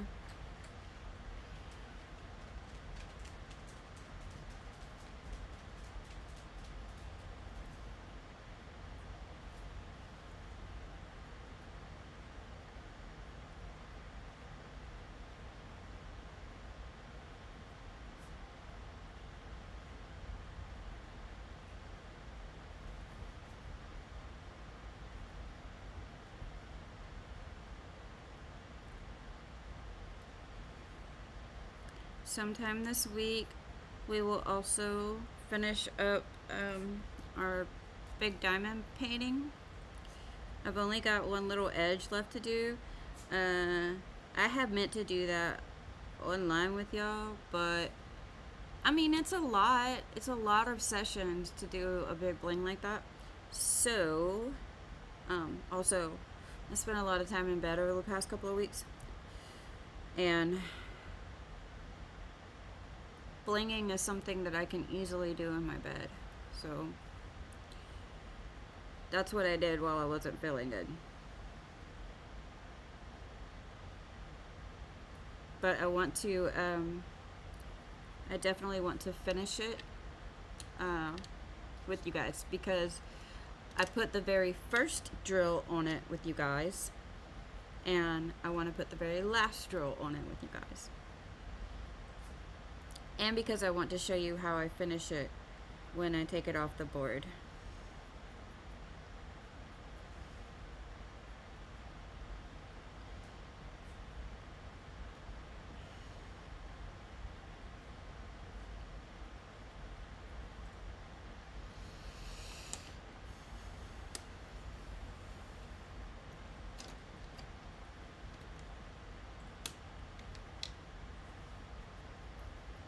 yellow ochre.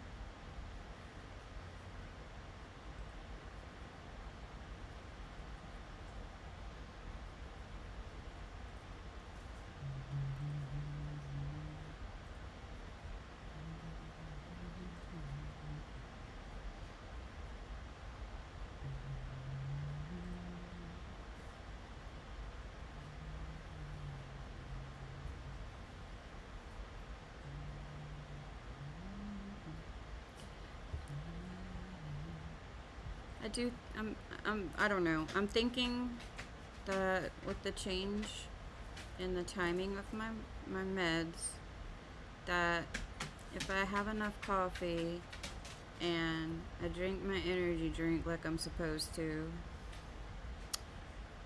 I might be able to find myself extending the length of the stream maybe for a little bit extra time. So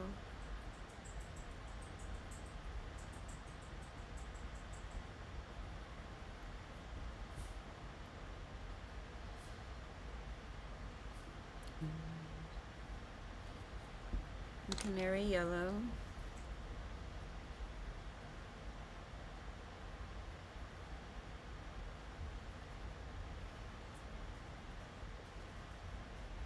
And on this yellow one, you don't have to color every single spot because yellow's light and it usually has a pretty good amount of highlight that shows up in a yellow flower. So even around the edge, you see I'm leaving the tiniest little space and not bringing this canary yellow all the way to the edge.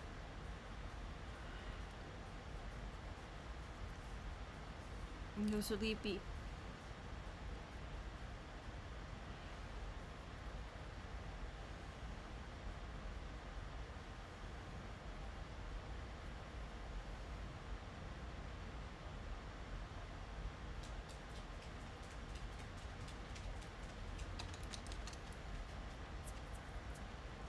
Okay, we're gonna do the weight. We're just going over that and over the edge and kind of like to bring it a little bit like that, side to side.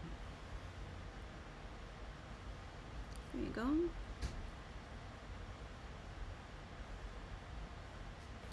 So at the very edge of the petal.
Okay, so for this one, I'm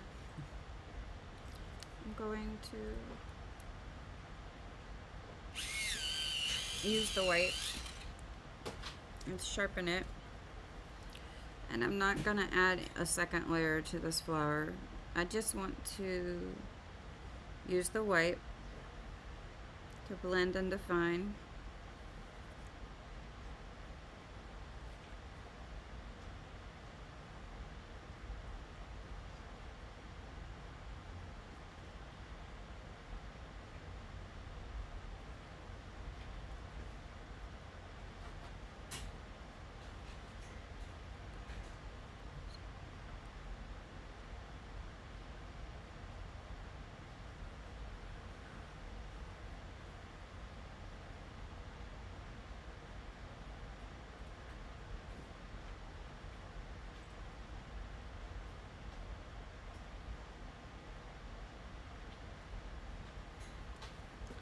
Well, the dogs aren't going too crazy yet, and it's 12:10, so we might be able to get through with we might be able to do extended sessions and just have lunchtime a little bit later.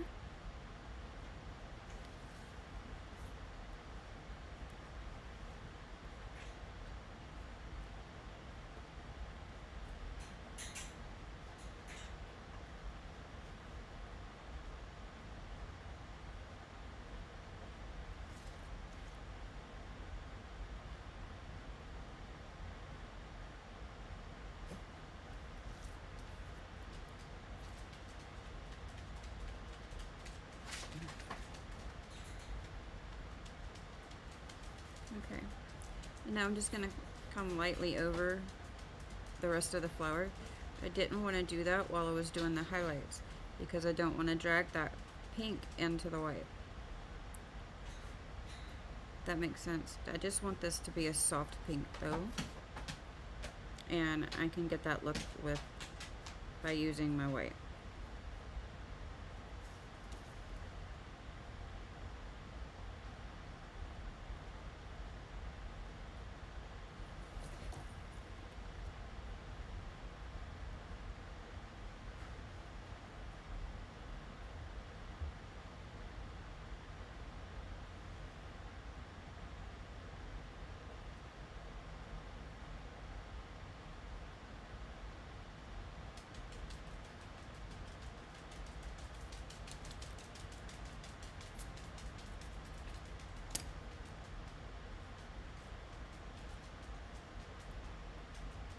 There you go. And then I'm actually going to use the Verithin white on the blue and purple flower, but I am going to go back over it with the color. So I'm going to do a second layer on the blue flower, and then I'm going to come through with the white in the Verithin, which is the harder pencil as well.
And then light cerulean blue.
Alright.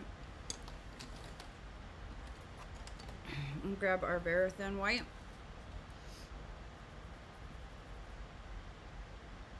So this is going to give me a little bit different of a finish, a little bit finer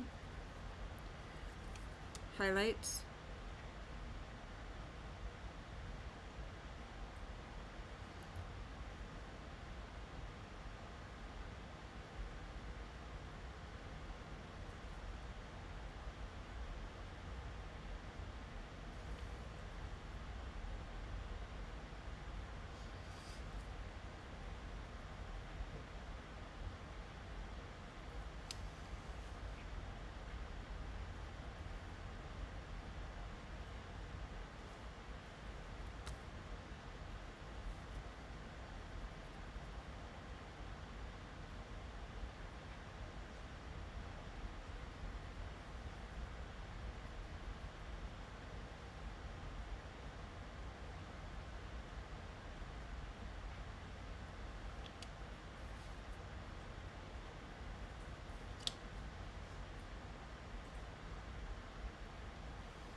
Right. And there you go, that's the white for that one. And now I'm just gonna come back over the main rows right here and with the white, and that'll be that. And then when we come back, we're just gonna do a little bit of touching up and deepening and adding contrast and highlights, okay? So we'll do that tomorrow if we don't do our nails tomorrow. But we'll be finished with this week. I mean, technically that's finished. It's finished. You don't have to do anything else. I don't have to do anything else. I never have to do anything when it comes to coloring because you know what? It's art. I don't even have to do art. Okay, yes I do. I have to do art because I love it. And you should always find time in your day to do what you love. We are done for the day. I have been so happy to have you guys here. It really lights my day up, and I love sharing what I'm doing with you, and I love talking to you, and I hope that my little soapbox rant didn't bother anybody today. Let me know what you thought in the comments. You guys let me know what you think about the stuff we talked about today, and about the art. Let me know if you like this. I'm going to be doing another one on white paper and another one on a dark colored paper. I haven't picked the paper yet. Which color paper I'm going to use.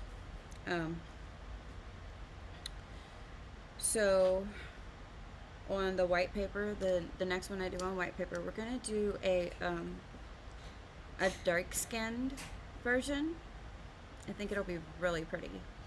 And then I don't know what I'm gonna do on the dark paper one, but I want to do the dark paper, and I want to put like a base down with pan pastel. So that's gonna be a lot of experimenting and probably a lot of a mess.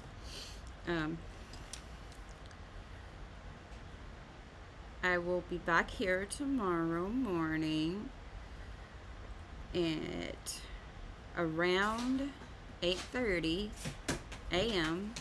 Central Standard Time, and I will be here until probably around 11 a.m. I'm still working out this schedule, and I'm not really a person that has a lot of consistency. I try really hard to be consistent, but I've learned that some things matter a lot and some things don't. I focus my efforts on the things that matter. Okay?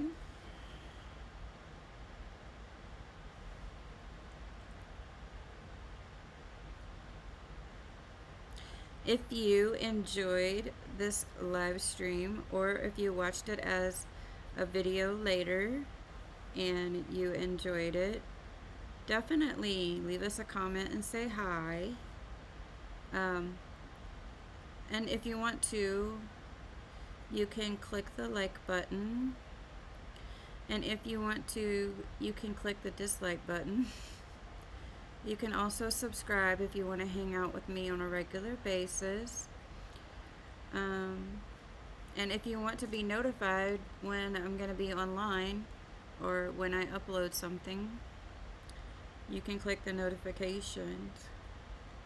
But you don't have to. I'm not here about making anybody do anything. You have all your freedom here. So, and lastly, I say this every few videos or so. Periwinkle Palace Arts is not a business. We don't sell anything. We don't receive funding. We don't even use like monetization of any kind. We don't do ads, and everything that I use, I buy myself. So there's no sponsored stuff or anything like that. And it is my hope and my intent to keep it that way forever and ever, because this is not a business. This is my passion project. It's just building a community of people who are or would like to be creative and to just hang out together. So yeah. Thank you for visiting Periwinkle Palace Arts. I've been Princess Bun Bun, and these are the bunnies that we had to visit us today. They're so soft. And we do art stuff here, and that is what we did today. We accomplished doing art stuff. We showed up to the studio and we let whatever was gonna happen. Yeah.